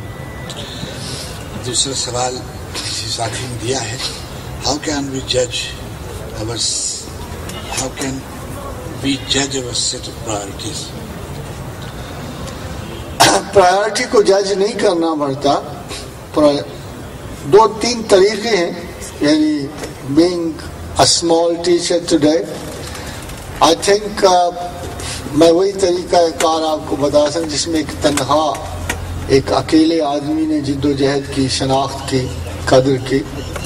یہ بھی کوئی دعویٰ میرا نہیں ہے، جیسے کہ میں نے آپ سے پہلے عرض کیا کہ کہاں تک میں نے اسے سوچا سمجھا جانا، جتنی اس کی توفیق ہوئی اتنا مجھے میسر ہوا. مگر میں سمجھتا ہوں کہ جب آپ مینٹلی ڈیسائیڈ کر لیتے ہو تو اس کا دوسرا قدم ہے اس پرائرٹی کو مینٹین کرنا. بہت سارے لوگ حقوق العباد کو سمجھتے ہیں کہ وہ تسبیح ہے، مگر ایک بڑی خوبصورت بات کسی نے پوچھی حضرت سعید بن المسیب سے اور کہا کہ کیا ایسا حرام ہے جس میں حلال کا شائبہ نہیں، اور کیا ایسا حلال ہے جس میں حرام کا کوئی شائبہ نہیں؟ تو فرمایا اللہ کا ذکر ایسا حلال ہے جس میں کوئی حرام کا شائبہ نہیں، اور غیر اللہ کا ذکر ایسا حرام ہے جس میں کوئی حلال کا شائبہ نہیں. تو اگر آپ اللہ کو چاہتے ہو اور اس کی پرائرٹی مینٹین کرنا چاہتے ہو اور اس کی پرائرٹی مینٹین کرنا چاہتے ہو، صبح کھاتے ہو، شام کھاتے ہو، پانی پیتے ہو، تمام تعلقات قائم ہیں، تو کم از کم اللہ کو یہ تو کہہ دو کہ گو میں رہا رہی نہیں ستم ہائے روزگار، لیکن تیرے خیال سے غافل نہیں رہا. اور اس خیال کی غفلت کو دور کرنا کم از کم منیمل بیسس میں. ام المومنین عائشہ صدیقہ رضی اللہ تعالی عنہ کی حدیث ہے، پوچھا گیا کہ یا اللہ کے رسول کو سب سے اچھا کام کون سا لگتا تھا؟ فرمایا تھوڑا مگر متواتر. تو آپ کم از کم خدا کی یاد کو، ذکر کو اپنی زندگی میں اس طرح شامل کیجئے کہ وہ کبھی آپ کے ہاتھ سے نہ جائے. جب آپ سے جائے گا، جب آپ اللہ کو یاد کرتے ہوئے سے بھولے گو تو خدا ضرور پوچھے گا کہ آج کون سا کام مجھ سے زیادہ تمہیں امپورٹنٹ لگا کہ آج تم میرا ذکر بھول گئے. اور خواتین و حضرات، یہ ذکر عمل نہیں ہے وہ جو ہم خیر کا کرتے ہیں، وہ ہمارے صدقات ہیں. پروردگار عالم نے تمام چیزوں کو علیحدہ علیحدہ فرمایا. ایک والنٹری ذکر ہے، شوق سے، محبت سے. یہ خدا کے ساتھ پرسنل ریلیشن شپ. نماز اجتماعی ریلیشن شپ ہے، روزے جو ہے اجتماعی ریلیشن شپ ہے، قاعدہ اور قانون کی بندش کے ریلیشن شپ ہے. نماز کے لیے وضو ہے، کھڑا ہونا پڑتا ہے، مصلی بچھانا پڑتا ہے. اور اسی کو اللہ تعالیٰ نے بڑی وضاحت سے فرمایا کہ اتلو ما اوحی الیک من الکتاب، کہ کتاب کی تلاوت کرو، اوامر سے نہیں سے آگاہی پاؤ، دیکھو کہ کیا میں نے جائز لکھا، کیا میں نے ناجائز لکھا، کس چیز سے پرہیز لکھی، کس سے مناسبت لکھی. اور پھر فرمایا وَأَقِمِ الصَّلَاةَ، اور نماز قائم کرو، کیونکہ نماز کا قائم کرنا قاعدہ قانون مسلم معاشرے کی بنیاد ہے. اس بنیاد مابع تنازع نہیں ہے. نہ کسی مجذوب کو سوائے اس پاگل دیوانے کو، سوائے اس بچے کو جو نابالغ ہے، دیوانہ جو عقل رکھتا نہیں ہے، اور سویا ہوا جس پہ قلم اللہ کا حرکت نہیں کرتا. نماز کسی کا کوئی مسئلہ نہیں، نہ یہ نزاع کا مسئلہ ہے، مگر تیسری بات بہت اہم ہے، ولا ذکر اللہ اکبر، مگر ہماری یاد تو بہت بڑی بات ہے۔ یہ پرسنل ریلیشن شپ، اس پرسنل ریلیشن میں اللہ نے فرمایا کہ کوئی قید نہیں ہے۔ فاذکروا اللہ قیاما وقعودا وعلی جنوبہم، کھڑے بیٹھے کروٹوں کے بل جیسے چاہو کرو، مگر ایک خیال سے کرو۔ فاذکروا اللہ کا ذکرکم آباءکم، ایسے یاد کرو جیسے محبت سے اپنے ماں باپ کو کرتے۔ اللہ نے یہ نہیں کہا کہ خوف سے مجھے یاد کرو، اللہ نے کہا مجھے ایسے یاد کرو جیسے محبت سے ان سے اللہ کو، اپنے ماں باپ کو، تعلقات کو، بیوی بچوں کو یاد کرتے، ایسے مجھے یاد کرو۔ او اشد ذکر، ذرا زیادہ کرو، تاکہ مجھے پتہ لگے کہ تم اپنے ماں باپ سب سے بڑھ کر مجھ سے پیار اور انس رکھتے ہو۔ لن تنالوا البر حتى تنفقوا مما تحبون، اے بندگان خدا، اے میرے عزیز ترین رسول کے امتیو، مجھے تم سے بڑا انس ہے، مگر یہ یاد رکھنا کہ تم مجھے پا نہیں سکتے، میری بارات حاصل نہیں کر سکتے جب تک کہ اپنی تمام محبتوں سے بڑھ کر مجھ سے محبت نہ کرو۔ اللہ تعالیٰ آپ کو توفیق دے ذکر و اذکار کی۔ اتنا یاد رکھیے کہ لوگ بہت غلط فہمی پیدا کرتے ہیں معانی میں، اہل علم نے اور اہل کتاب نے اس میں بڑی غلو برتا ہوا ہے۔ ہمارے جو اعمال ہیں وہ کسی سے کم نہیں ہیں، نہ کوئی ان میں کمی کو کہہ رہا ہے، مگر مقاصد تمام اعمال کے ایک ہی ہیں۔ قرآن پڑھو اس لیے کیوں پڑھو؟ نحن نزلنا الذکر، کہ یہ بھی اللہ کی یاد ہے۔ نماز پڑھو کیوں پڑھو؟ اقم الصلاۃ لذکر، یہ میری یاد کے لیے ہے۔ وہاں زبردستی کی یاد ہے، اور یہ یاد والنٹری، اختیاری، محبتانہ اور پرخلوص ہے۔ فاروق صاحب فرماتے ہیں کہ کشف المحجوب میں ہے کہ ایسی حدیث جو آپ کو فسق و فجور میں مبتلا کر دے، آپ کے آ سکے، اس کے اختیار سے اس کا ترک کر دینا اس کے اختیار سے بہتر۔ سید حجویری نے یہ بات لکھی اور اس کے مطالب میں اہل دل کے لیے ایک ایڈوائز کی ہے کہ جب کوئی ایسی حدیث، جیسے آپ کو پہلے بھی یاد ہوگا کہ فلسطینی یہودی اس قدر متقی بنتے تھے اور اس قدر پرہیزگار بنتے تھے اور مذہب پر اتنے سخت تھے کہ ان کی عبادات سے اہل اخلاص شرماتے تھے۔ تو حضرت عیسیٰ علیہ السلام نے جب ان کا یہ تقوی دیکھا اور طہارتیں دیکھی اور سود دیکھا اور حرام کاری دیکھی اور مال غصب کرنا دیکھا اور ٹیکس لینا دیکھا، تو ویسے بھی پروردگار عالم نے قرآن حکیم میں بھی یہ ارشاد فرمایا ہے کہ میں اچھی طرح جانتا ہوں عبادات میری داخلی اشارات کو غلط نہیں کر سکتی، میں جانتا ہوں۔ اسی لیے حضرت عیسیٰ علیہ السلام نے بھی ان سے کہا کہ تم ظاہرہ عبادات میں جتنے بھی بڑے ہو، جب وہ طوائف کو پتھر مارنے لگے تو حضرت عیسیٰ نے کہا کہ اس کو پہلا پتھر وہ مارے جس نے خود اس حرکت کا ارتکاب نہ کیا، اور اتنا یاد رکھا انی انبئکم بما تاکلون فی بیوتکم، میں تمہیں بتا سکتا ہوں کہ تم گھروں میں کیا کھاتے، کیا پیتے ہو، کیا چھپاتے ہو، تمہارے بکسوں میں کیا بند۔ حضرت عیسیٰ کے اس قول کو کسی نے چیلنج نہیں کیا، اور وہ فلسطینی، وہ یہودی علماء سارے کے سارے غائب ہو گئے اور انہوں نے حضرت عیسیٰ سے مستقل دشمنی پالی۔ تو حضرات گرامی، یہ لازم ہے ہمارے اوپر، یہ بہت لازم ہے کہ ہم اخلاص کو شرط وفا رکھیں، اسے ہاتھ سے جدا نہ ہونے دیں، اور خداوند کریم سے یہودی فلسطینیوں کی طرح محبت نہ کریں، بلکہ اللہ کے بندوں کی طرح اخلاص ایک واحد ایسی ویلیو ہے جس پہ شیطان کا کوئی بس نہیں چلتا۔ جب اس نے یہ کہا کہ اے بندگان خدا، اے میرے اللہ مجھے مہلت دے، میں تیرے بندوں کے دائیں اور بائیں سے آؤں گا، آگے پیچھے سے آؤں گا، اوپر تلے سے آؤں گا، میں ان کو ضرور گمراہ کروں گا، تو اللہ نے کہا ہاں تو کرے گا، اور سب کا حصہ تیرے ساتھ لکھا ہوا ہے، مگر ایک قسم کے بندے پہ تو کبھی قابو نہیں پا سکے گا، الا عبادہ اللہ المخلصین، وہ جو میرے ساتھ مخلص ہے. تو اللہ کے اخلاص کے ساتھ ہر عبادت بارور اور معنی خیز ہوتی ہے، اور اس کے بغیر تمام ریا اور نفاق ہوتا ہے. اگر اللہ رب العالمین اپنے کسی گناہگار بندے پر رشد و ہدایت اپنا فضل و کرم کر دے، کیا وہ بندہ اللہ کی اس مہربانی کو چھپا کر رکھے یا صرف اللہ کی بڑائی اور فضل کو بیان کرے؟ اپنی کسی خوبی، قابلیت، صلاحیت کے اظہار کے لیے اللہ کا فضل کسی کے سامنے بیان کرے یا نہ کرے؟ خاتون حضرات، اس میں یہ ہے کہ کیوں کرے. سوال یہ پیدا ہوتا ہے کہ اگر خدا نے کسی کو کوئی اہلیت، کوئی مقام عزت بخشا ہے اور اللہ نے اپنے ولی چھپا کے رکھے ہیں، اسی طرح اولیاء نے اپنے آپ نے اللہ چھپا کے رکھا. یہ افواہ اور یہ سر اس لیے نہیں ہے، یہ اس لیے ہے کہ بہت سارے درجات ہیں فقراء کے.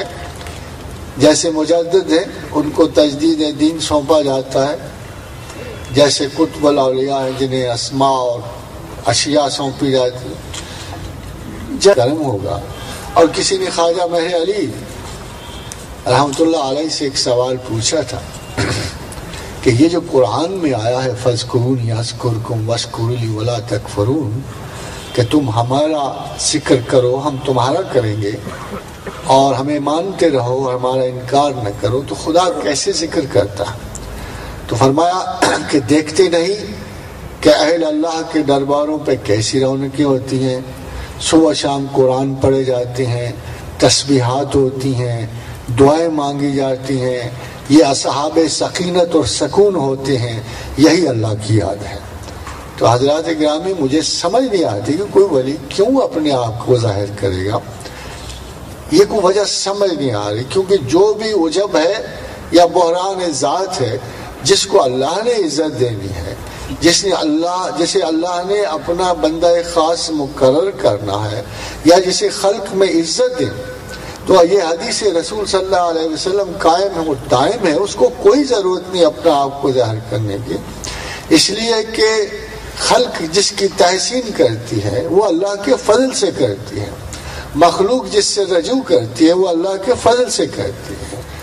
اس لیے حضور نے فرمایا کہ مدحتی خلق کو خدا کا انعام سمجھو. جسے یہ انعام ملا ہوا ہے اسے کیا ضرورت ہے اس کا اشتہار دینے کی.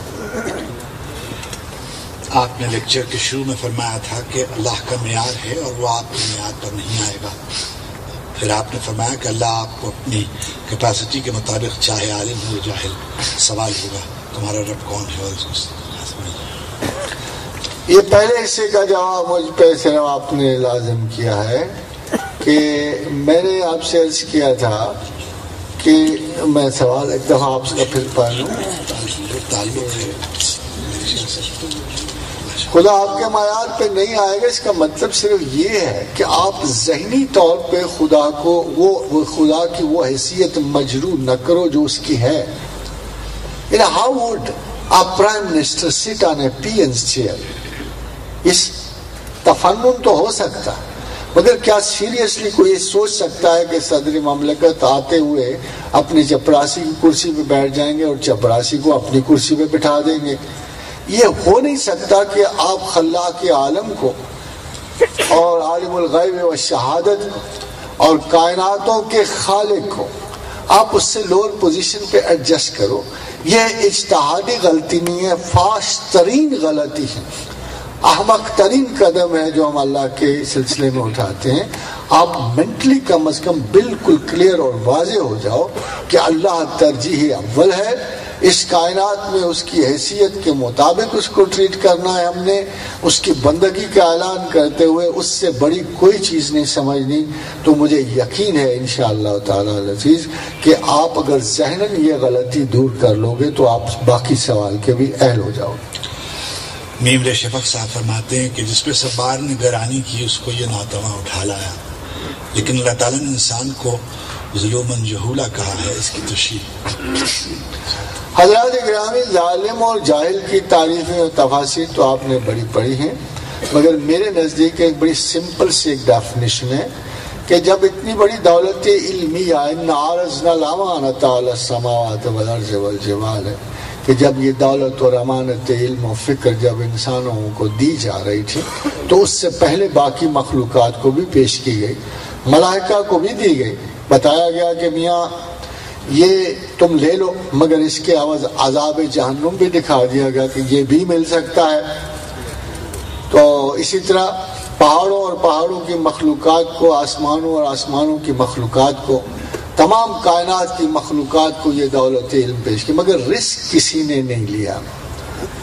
جہنم سب نے سنا اور دیکھا ہوا تھا، اس لیے کسی نے یہ رزق نہیں لیا۔ وہ ایک حفاظت کے مقام پہ تھے، وہ خطرے کے مقام کو جانا نہیں چاہتے تھے۔ انسان کو چونکہ اللہ تعالیٰ نے جب یہ امانت بخشی تو اس نے یہ سوچا کہ تو بڑا آسان کام ہے، بھلا اللہ کو پہچانا، بھلا کوئی ایسا بھی مردود ہو سکتا ہے جو اللہ کو نہ پہچانے گا؟ ایسا کیسے ہو سکتا ہے کہ ہم زمانے میں خدا کو ہی جاننے سے انکار کر سکتے ہیں؟ اس کے حضور میں یہ بندہ کسی صورت اس قابل نہ تھا کہ ایک مناسب فیصلہ کرتا، مگر عزت بہت بڑی مل رہی تھی، شرف تخلیق مل رہا تھا، اعلیٰ ترین اوصاف زندگی مل رہے تھے، مملکت خداوند کی نائبیت مل رہی تھی، حضرت لپکے اٹھا لیا۔ انہو کانا ظلوم جہولا، خدا کا مطلب یہ ہے کہ ہی underestimated the job and overestimated himself۔ ظالم اور جاہل کا مطلب یہ ہے کہ اس نے اپنے جاب کو انڈر ایسٹیمیٹ کیا اور اپنے آپ کو اوور ایسٹیمیٹ کر گیا۔ یہ خطا اب بھی انسانوں میں موجود ہے۔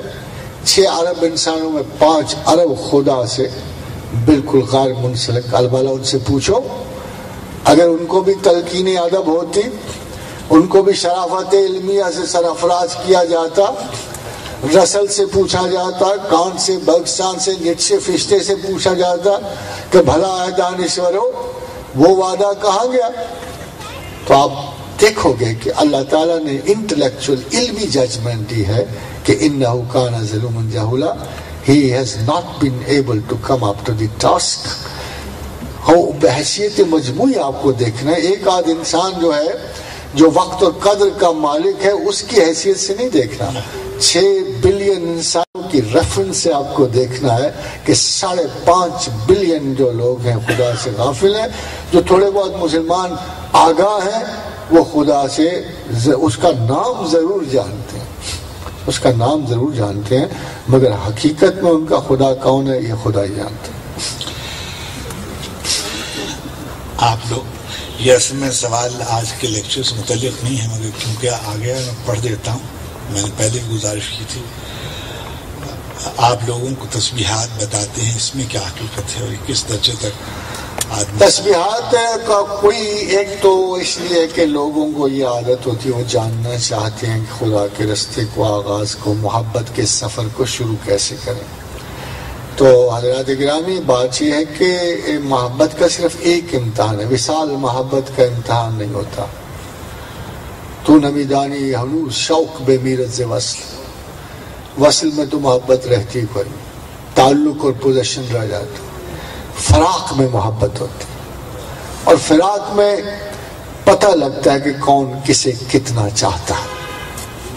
اور اگر آپ کو جاننا ہو کہ آپ کو کس سے محبت تو ذرا اکیلے ہو کے جاؤ، جو آپ کو دن رات ستائے گا، صبح و شام یاد آئے گا، جو آپ کو ہر مقام ہر گھڑی جو دیکھتا ہی نہیں ہے کہ بندہ کہاں ہے، بازار میں ہے، گلی کوچے میں ہے، چھت پہ ہے، جو آپ کو اس بری طرح یاد آئے گا اسی سے محبت زیادہ ہوگی۔ اس لیے جب ہم اللہ کی تسبیح کرتے ہیں اور ہر جگہ کرتے ہیں، ہر مقام پہ فاذکروا اللہ قیاما وقعودا وعلی جنوبہم، تو جو بال اللہ نے ہماری کوٹ میں پھینکی تھی ہم اٹھ کے اٹھا کے اس کی کوٹ میں پھینک دیں، ہم اسے کہنے کی کوشش کرتے ہیں اللہ ہم نے تیری چاہت میں دریغ نہیں کیا، آج کھانا نہیں کھا سکا تسبیح کیے، آج بڑا ضروری کام تھا نہیں کر سکا تسبیح کیے، تیری یاد کو ہم کبھی نہیں بھولے۔ اور میرا خیال کہتا ہے کہ بھی جیسے حدیث رسول صلی اللہ علیہ وسلم کہ اللہ کے حق یہ ہے کہ اسے خدا واحد و لا شریک لہ کی طرح مانا جائے، اور پھر بندے کا اللہ پہ یہ حق ہے کہ وہ اسے عذاب نہ دے اگر وہ اس طرح اسے مانے اور وہ جو اسے صبح شام یاد کرتا ہے اسے کیا خوف زندگی اور کیا مرحلہ آخرت، وہ سیل کرتا ہے۔ فرمایا حضور صلی اللہ علیہ وسلم نے میری امت کے 50,000 لوگ بغیر حساب و کتاب جنت میں داخل کیے گئے۔ پوچھا یا رسول اللہ وہ کون؟ کہا جو فال نہیں لیں گے، جو گمان نہیں کریں گے، جو اندازے نہیں لگائیں گے۔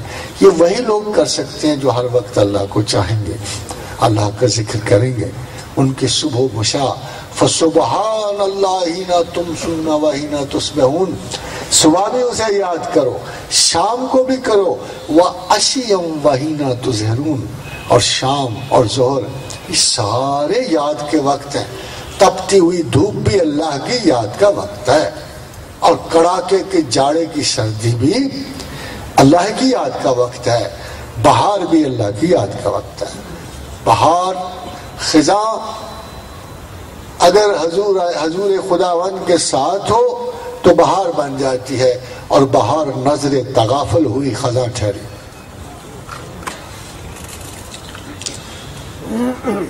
اب پھر وہی اسی طرح کا سوال ہے، میں کر ضرور دیتا ہوں، مگر نہ کہیں گے کہ آپ نے سوال نکال لیا۔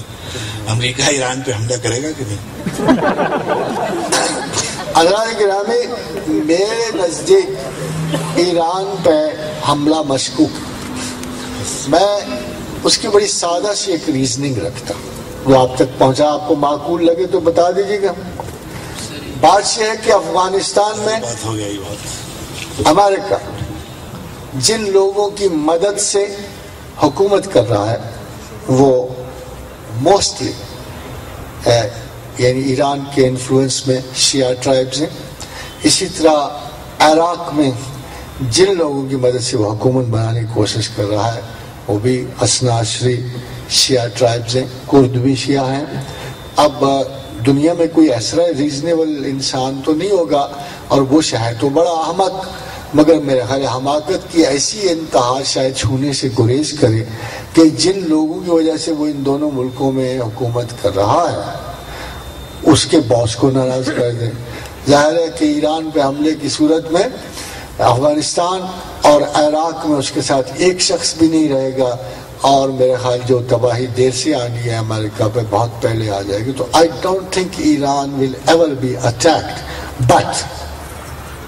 مگر اصل بات یہ ہے کہ مقدرات اٹل ہیں، اور اسرائیل اگر اس کا وجود خطرے میں پڑ گیا، چونکہ اسرائیل کے ساتھ لڑنے والے دونوں ملک جو ہیں وہ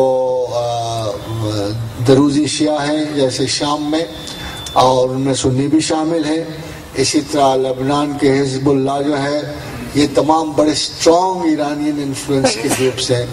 اگر کسی وقت اسرائیل کا وجود خطرے میں پڑ گیا تو پھر امریکہ اور ایران کی جنگ ہو جائے گی، مگر اس میں ابھی 1.5-2 سال باقی ہیں۔ آفتاب سومرو صاحب پوچھتے ہیں کہ آپ کہتے ہیں اللہ تعالیٰ کے پانے کے لیے خدا کو ہر خواہش پہ ترجیح دیں، آپ یہ بھی کہتے ہیں کہ خالق مقدر ہے، کیا بندے کا اختیار ہے کہ وہ ترجیحات طے کرے یا سب کچھ؟ جی اصل میں مقدر کی جو تعریف نارملی چلتی ہے وہ ایسی نہیں ہے۔ اگر آپ غور کیجئے، چلیے میں تھوڑے سے اس وقفے میں، ابھی چونکہ سوال کافی باقی میں تھوڑی سی کوشش کروں گا۔ 7:30 بجے تک سوال ابھی آپ پاس کیا ٹائم؟ ابھی 15-20 ہیں ابھی، سوال بہت لمبا ہے، میں مختصر جی جی وہ یہ ہے کہ جب ہم کہتے ہیں خود خدا کہتا ہے یفلا مایوسا یفلا مایوس لا تارک شیل اللہ دیکھیں، تو اس کنٹیکس میں جب آپ اور کنٹرابیکشن سے اس میں ہم نہیں جاتے یہ اصل میں یہ چونکہ جبر و قدر پہ ایک پورا 7.5 گھنٹے کے لیکچر میں دے چکا ہوں۔ ایگری کریں گے کہ تھاٹ جو ہے وہ میٹر سے بہت بڑی چیز ہے، آج تک یہ پتہ نہیں کہ تھاٹ کہاں سے آتا ہے، تو ہم خود طے کریں۔ بات یہ میں آپ سے عرض کروں کہ جبر و قدر کے مسئلے کو چونکہ بہت ساری میٹنگز میں نے اس کو ڈسکس بھی کیا ہوا ہے، میرے نزدیک جبر و قدر کا وہ اینگل جو پورا فلاسفہ لیتے ہیں سراسر غلط ہے۔ میرے نزدیک جبر ایک ایسی فیوریبل سٹیٹ آف مائنڈ ہے، ہارٹ ہے، یونیورس ہے، جسے خدا نے انسان کی بہتری کے لیے رکھا ہوا ہے، اور اس میں کسی قسم کے تھاٹ پروسیسز کو دخل نہیں ہے. فار ایگزامپل میں صرف آج جبری کو ایکسپلین تھوڑا سا کر دوں آپ کو کہ کسی انسان کو، یہ چونکہ انسان کو بھیجا جانا تھا زمین پر، اور اگر اس کے بندوبست اللہ تعالیٰ پہلے سے نہ کرتا، اگر اس کی انداز زندگی مرتب نہ کرتا، اگر پہلے انسان پہ والتین والزیتون کے 11 سال تک محافظت چاہیے، کیئر چاہیے، اور اس کو پالنے والا چاہیے، ورنہ اس قابل نہیں ہوتا کہ وہ زندگی میں وقت گزار سکے. تو تمام جبر پروٹوکول اس لیے دیا ہے کہ انسان کو فکری آسانی رہے، تاکہ انسان یہ نہ کہے کہ اے میرے مالک تو نے مجھے اجاڑ اور ویرانے میں پھینکا جہاں مجھے کوئی پوچھنے والا نہ تھا، پانی پلانے والا نہ تھا، دودھ دینے والا نہ تھا، میری کیئر کرنے والا نہ تھا، مجھے بڑا کرنے والا نہ تھا، میں کیسے تجھے یاد کرتا. تو یہ سارا پروٹوکول کی ارینجمنٹس ہیں جو انسان کے لیے مقرر کیے گئے موت تک. اگر آپ دیکھیں تو 100 برس پہلے ان پیشوں کا گمان تک بھی نہیں تھا، اور اب جو آپ دیکھتے ہیں ہزارہ نیو پروفیشنز کریٹ کیے، کیونکہ اتنی آبادی کے لیے ایک پروفیشن کافی نہیں ہوتا. تو یہ سارے کا سارا پروٹوکول پری ارینجڈ ہے. اس میں آزادی صرف ایک سوال کی، اللہ نے انسان کو بھیجا. جیسے ہم آج یہاں سے کسی کو لاہور بھیجیں، فلاں ہوٹل میں رہنا، پیسے لے لو، کھانا اچھا کھانا، کپڑے کے لیے بھی لے جاؤ، صندوق ساتھ لے جاؤ. ڈک چینی نے کہا تھا ہم نے الجزائر فوج بھیجی ہے، اگر ان کو سوئی کی ضرورت بھی پڑی تو ان کے بیگ میں موجود ہے. یہ لیٹر ہے، یہ ڈیلیور کرانا. ہاں اگر بور ہو جاؤ تو فلم دیکھ لینا، خطرے سے بچنا، تمہارے لیے حفاظت کی یہ مقام ہے، غنڈوں کے ہاتھ نہ چڑھ جانا، کسی سے پکوڑے لے کے نہ کھانا، دھتورا ہوتا ان میں. یہ ساری ہدایات کے بعد جب وہ شخص پہنچتا ہے 3 دن گزارنے کے بعد واپس آتا ہے، and he tells me I've done everything, it's a beautiful place, it was a good suite, I enjoyed my food, saw an exceptional good movie. میں نے کہا what about the letter? Oh sorry, I forgot to deliver. یہ protocol میں یہ جو letter ہے جو آپ نے ڈیلیور کرنا، جو زندگی میں آپ لے کے آئے ہو، اور قبر کے دہانے جا کے یہ لیٹر ڈیلیور کرنا. جیسے کسی ہندو کو کہے گا من رگو کا، تو کہے گا شاید اندرا، ورونا، متھرا، برہما، شیوا، وشنو، سرسوتی، کالی، Durga, immensity of the names. خدا کہے گا بے شک میرے بندے نے جھوٹ کہا. اہلیت اگر اس نے آپ کو دی ہے تو اس کی آزادی بھی دی ہے ججمنٹ کی. البتہ جب آپ ڈیسائیڈ کر لیتے ہو تو جو چیز آپ کے شریک حال ہوتی ہے، آپ کی بے بسی کے باوجود، آپ کی نااہلیت کے باوجود، تو پروردگار فرماتے ہیں وما توفیقی الا باللہ. پھر آپ کے ہاں توفیق شامل ہو جاتی ہے. علیہ توکلت و الیہ انیب. پھر اللہ کی طرف آپ کا رجوع اور اس کا بھروسہ شامل ہو جاتا ہے. میڈیکل سائنس اس بات کو ثابت نہیں کر سکتی کہ دل سوچنے سمجھنے کی صلاحیت رکھتا ہے. اس کے برعکس یہ صلاحیت دماغ کو حاصل ہے. آپ اپنے لیکچر میں اس طرف آئے تھے، مہربانی فرما کے اس سلسلے میں. The concept is now being very different. Problem یہ ہے کہ sciences are not perfect. آپ کو یاد ہوگا میں فرق سے جب ٹولمی نے یہ کہا تھا کہ زمین ساکت ہے اور ستارے اس کے گرد چل رہے ہیں، پھر وقت گزرتا گیا، 1542 آ گیا، اور پھر کوپرنیکس نے کہا کہ نہیں، سورج ساکت ہے اور باقی ستارے اس کے گرد چل رہے ہیں. جناب گیلیلیو نے فرمایا نہیں، زمین جو گول ہے. تو جب یہ سارے مسائل چل رہے تھے، سائنسز اپنے ڈفرینشیشنز میں گزر رہی تھی، تو قرآن اپنی جگہ کھڑا تھا. وَسَخَّرَ الشَّمْسَ وَالْقَمَرَ، کہ ہم نے مسخر کیے چاند اور سورج. کلو یجری الی اجل مسمى. صرف یہ نہیں بلکہ اصول بتایا کہ کائنات میں کوئی چیز غیر متحرک، کوئی ثابت نہیں، کوئی سیار، سارے سیار ہیں. اور نہ صرف سارے چل رہے ہیں، کلو یجری الی اجل مسمى، نہ صرف سارے چل رہے ہیں بلکہ کل فی فلک یسبحون، اپنے اپنے فلک میں چل رہے ہیں. یعنی ترتیب سے چل، کوئی بے ترتیب. اب 1980 کے بعد سائنسز الٹیمیٹلی ایگریڈ کہ قرآن ٹھیک کہہ رہا ہے، مگر مسلمانوں نے کھینچا تانی کر کے. اور مسئلہ یہ ہے کہ جب آپ کو قرآن پہ اعتبار نہیں ہوتا، آپ اس کی آیات کے معنی غلط کر دیتے ہو، بدل دیتے ہو، پہلے معنی سے اب تیسرے معنی میں چلے جاتے ہو. اللہ نے کہا اِنَّا زَيَّنَا السَّمَاءَ الدُّنْيَا بِمَصَابِيحَ، آپ نے اسے کانسٹلیشن پہ لے گئے. خدا نے کہا کہ وَالسَّمَاءِ بَنَيْنَاهَا بِأَيْدٍ وَإِنَّا لَمُوسِعُونَ، ہم نے آسمانوں کو زور بازو سے بنایا، قوتوں سے بنایا، ہم اسے وسیع تر کر رہے ہیں. آپ نے وسعت کی بجائے اس میں طاقت کا لفظ رکھ دیا. ہمیں قرآن پہ یقین نہ کرنے کی سزا 1500 برس کی پسماندگی میں ملی ہے. جیسے اللہ نے بتایا، جیسے اس کے رسول نے بتایا، غیر معمولی معانی کی تلاش میں ہم نے قرآن کے اصلی سادہ اور بالکل فرنٹل مفہوم کھو دیے ہیں. اس وجہ سے یہ سارے پرابلم پیش آ رہے ہیں. I am very 100% sure even today we believe in the book of God. کتاب تو ختم کر بیٹھی ہے. سائنسز کے مشاہدات اس وقت ختم ہو جاتے ہیں جب قرآن کی آیت کے ساتھ آ کے مل جائیں. کتاب حقائق جو ہے کتاب علم کو ثابت کرنے کی کوشش کر رہی ہے. ابھی سائنسز نے تمام قرآن ثابت نہیں کیا ہے. ابھی قرآن کی بے شمار آیات ہیں جو سائنسدانوں پہ نہیں کھلی ہیں. اللہ الذی خلق سبع سماوات ومن الارض مثلہن، اللہ ہی جو ہے جس نے 7 کائناتیں تخلیق کی ہیں تمہاری کائنات کی طرح، اور ہر کائنات میں ایک زمین ہے اور وہ زمین اس پہ انسان ہے. وَيَتَنَزَّلُ الْأَمْرُ بَيْنَهُنَّ، ان زمینوں پہ ہمارا حکم اترتا ہے. یہ تو تمہیں اس لیے بتا رہے ہیں کہ تم تو اللہ کی قدرت سے نہ آگاہ ہو. لِتَعْلَمُوا أَنَّ اللَّهَ عَلَىٰ كُلِّ شَيْءٍ قَدِيرٌ، تاکہ تم جان سکو ہم نے انجام بھی رکھ دیا ہے. إِذَا الشَّمْسُ كُوِّرَتْ وَإِذَا النُّجُومُ انكَدَرَتْ، بالکل یہی وقت ہے. آج کا سائنسدان یہ کہہ رہا ہے کہ the sun is dying. It may die in 10 billion years, but no. Process شروع ہے جس کی وجہ سے 1 ارب سال میں مرے گا. پروسیس پہ بھی کسی کی قدرت ہے جو اسے آنے واحد میں خوش کر سکتی، قدرت ہے جو اسے آنے واحد میں خوش کر سکتی ہے. قرآن حکیم ابھی پورا نہیں ہوا.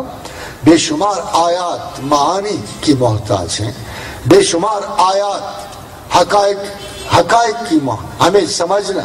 افسوس یہ ہے کہ اللہ کے وہ محبوب بندے نہ رہے جن کو خدا کی بڑی محبت نصیب تھی، اور وہ لوگ تھے کہ جو صرف اللہ کی یاد نہ کرتے تھے بلکہ الذین یذکرون اللہ قیاما وقعودا وعلی جنوبہم، جو کھڑے بیٹھے کروٹوں کے بل اللہ کو یاد تو کرتے تھے مگر اس کے ساتھ ساتھ وَيَتَفَكَّرُونَ فِي خَلْقِ السَّمَاوَاتِ وَالْأَرْضِ، زمین و آسمان کی تخلیقات پہ غور بھی کرتے تھے. یہ متاع غور و فکر غیر نے لے لی، ہم تصویر لے کے بیٹھ گئے. اصول ہے اب چاہیے کہ جو 10 سال بعد اگر تحقیق مغرب کی کسی انجام تک پہنچی ہے، میں رب کعبہ کی قسم اٹھا کے کہہ سکتا ہوں کہ ایک مسلمان کو 1 سال میں مل سکتی ہے، بشرطے کہ وہ اللہ کے لیے غور و فکر کرے، سائنسی تحقیقات کرے. ایک نقشہ تو آپ کے سامنے ہی ہے کہ لوگوں نے گمان کیا تھا کہ یہ 100 برس میں 50 برس میں ایٹمی طاقت نہیں بن سکتے، مگر اللہ کے فضل سے آج ہم اتنی بڑی ایٹمی طاقت ہیں کہ سوائے 2 ملکوں میں ہمارے پروسیجرل ایٹیچیوڈ کی کوئی داد دینے والا نہیں ہے. موجودہ زمانے میں وقت علم اور عمل سے برکت کیوں ہو گئی ہے؟ اللہ تنہا، انسان تنہا، پھر اللہ نے انسان کو ہجوم میں کیوں گھیر رکھا؟ دیکھو اللہ تو تھا ہی اپنے وجود کی سرشاری میں، اس کو تو تنہائی نہیں ڈستی. وہ تو اس نے بڑا کرم کیا.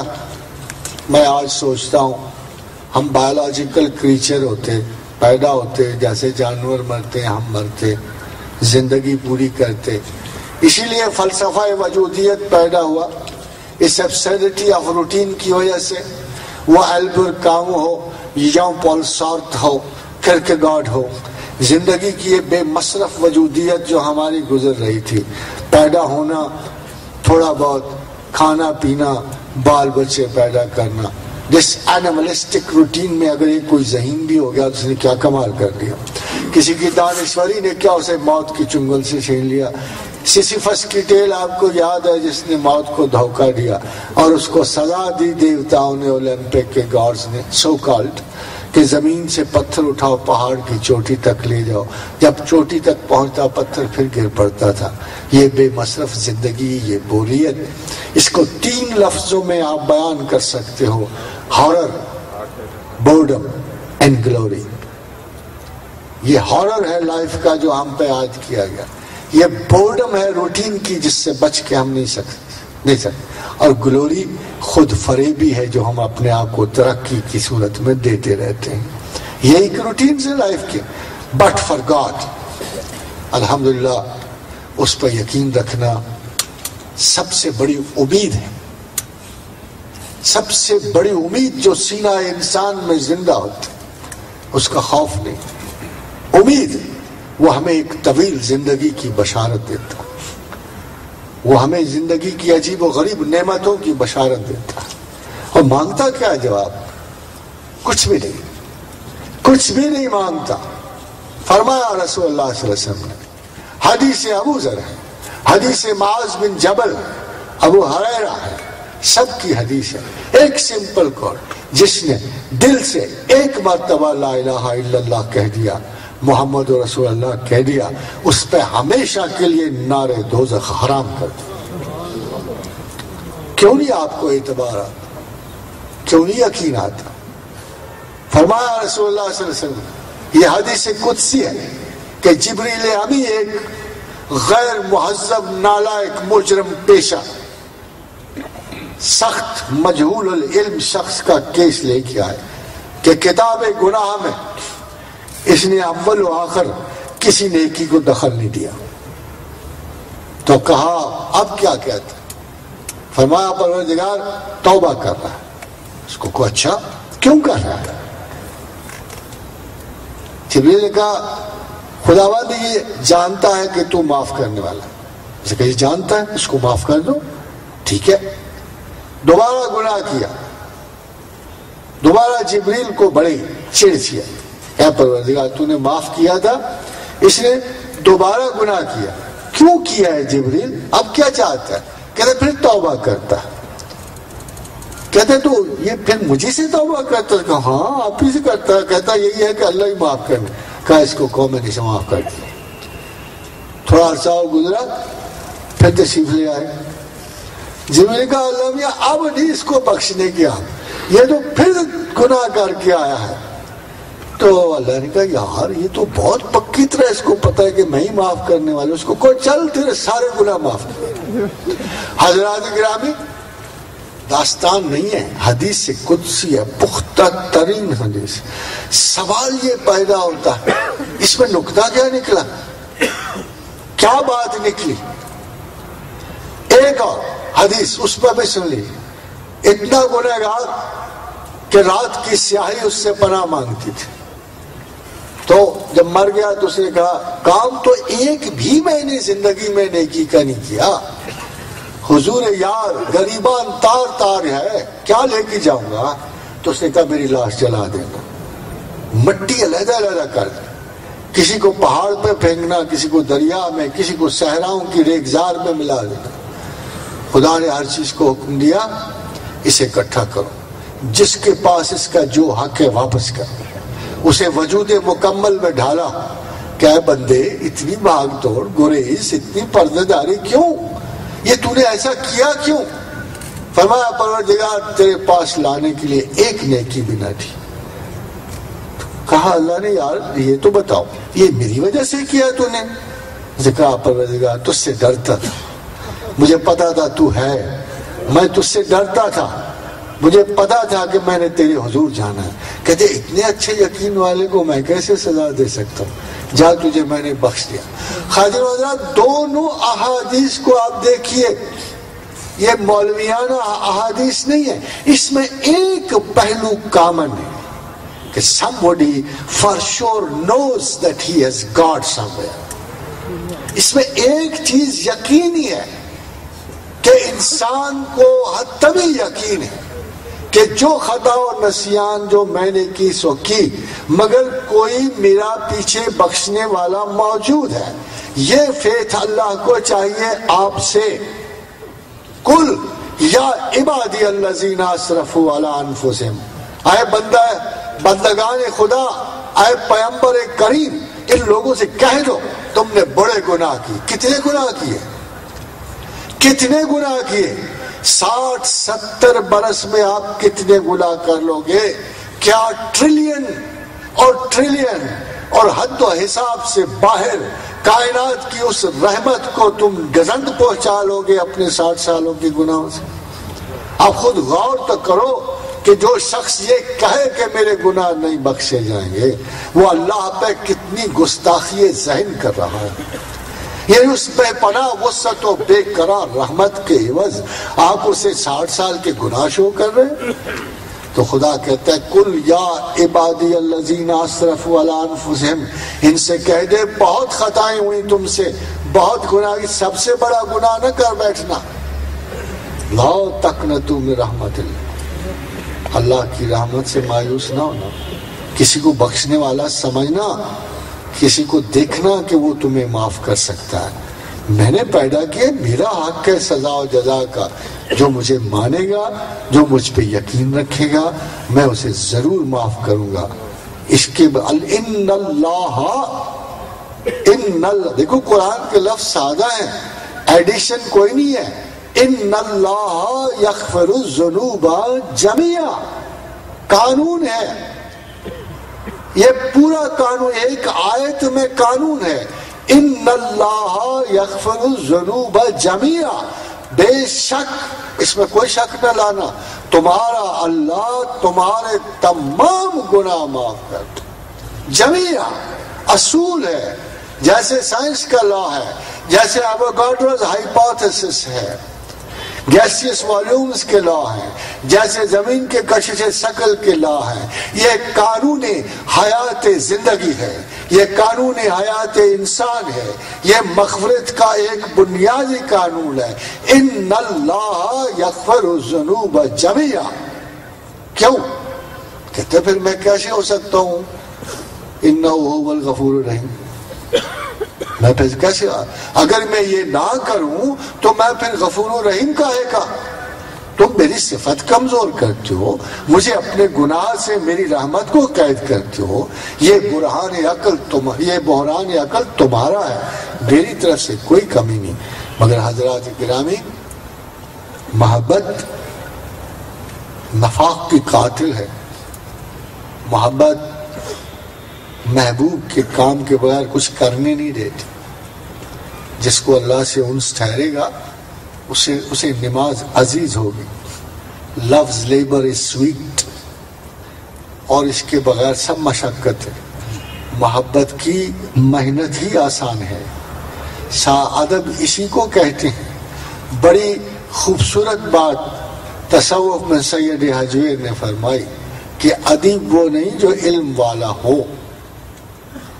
تصوف میں ادیب اس کو کہتے ہیں، اس کو نہیں کہتے جو علم والا. تصوف میں ادیب اس کو کہتے ہیں جو خدا کے سوا کسی اور کو وہ عزت نہ دے جس کا وہ حائل ہوتا ہے. ادیب اس کو کہتے ہیں جو مؤدب اس کو کہتے ہیں جو خدا کے عزت و مقام میں کسی کو شریک نہ کرے.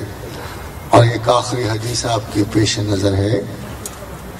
رسول اللہ صلی اللہ علیہ وسلم نے فرمایا کہ حلاوت ایمان اس شخص نے چکھ لی جس نے اللہ کو وحدہ لا شریک جانا اور اس میں کسی کو شریک نہیں کیا، اور قدیم میں کسی حادث کو شریک نہیں کیا.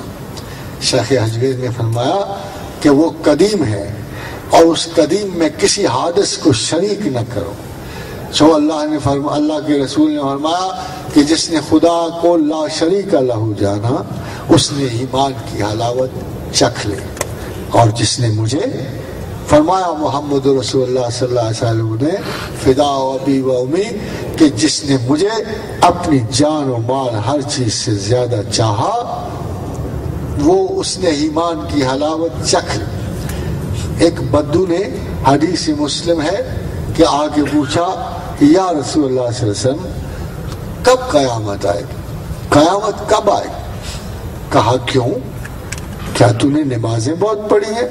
فرمایا یا رسول اللہ نہیں, ایسا تو کچھ بھی نہیں کیا. تو کہا روزے بہت رکھے ہیں؟ کہا یا رسول اللہ نہیں, ویسے واجبی سے ہی ہے. کہا کیا صدقہ و خیرات بہت کیا ہے؟ کہا ایسا تھا ہی کچھ نہیں. کہا تو پھر کس برتے پہ تم قیامت کو پوچھتے ہو, کس برتے پہ قیامت کو پوچھتے ہو؟ فرمایا یا رسول اللہ صلی اللہ علیہ وسلم مجھے آپ سے محبت بہت ہے. فرمایا رسول اللہ صلی اللہ علیہ وسلم نے تو پھر قیامت کے دن لوگ انہی کے ساتھ اٹھائے جائیں گے جن سے انہیں محبت ہوگی, تو میرے ساتھ اٹھایا جائے گا. خادم حضرات, یہ حلاوت ایمان کا دوسرا سبق ہے. اور تیسرا اور آخری سبق یہ ہے کہ جب ایک دفعہ وحدہ لا شریک کا انس آپ میں آ جائے, جب محبت رسول کی تمانیت آپ کے دل پہ اتر آئے, تو پھر کفر کو واپس پلٹنے کو اتنا ہی برا جانیے جیسے سانپ کے افعی ظالم کے سوراخ میں انگلی ڈالنا. وما علینا الا البلاغ. تھینک یو سو مچ. بہت سے سوال ہے. آپ کی تشریف آوری کا, آپ کی زحمت کا بے حد احسان مند ہوں, اور میں آپ کی طرف سے اور اپنی طرف سے اور اکادمی ادبیات پاکستان کی جانب سے بے حد احسان مند ہوں پروفیسر صاحب کا کہ انہوں نے اتنی زحمت اٹھائی اور ہمارے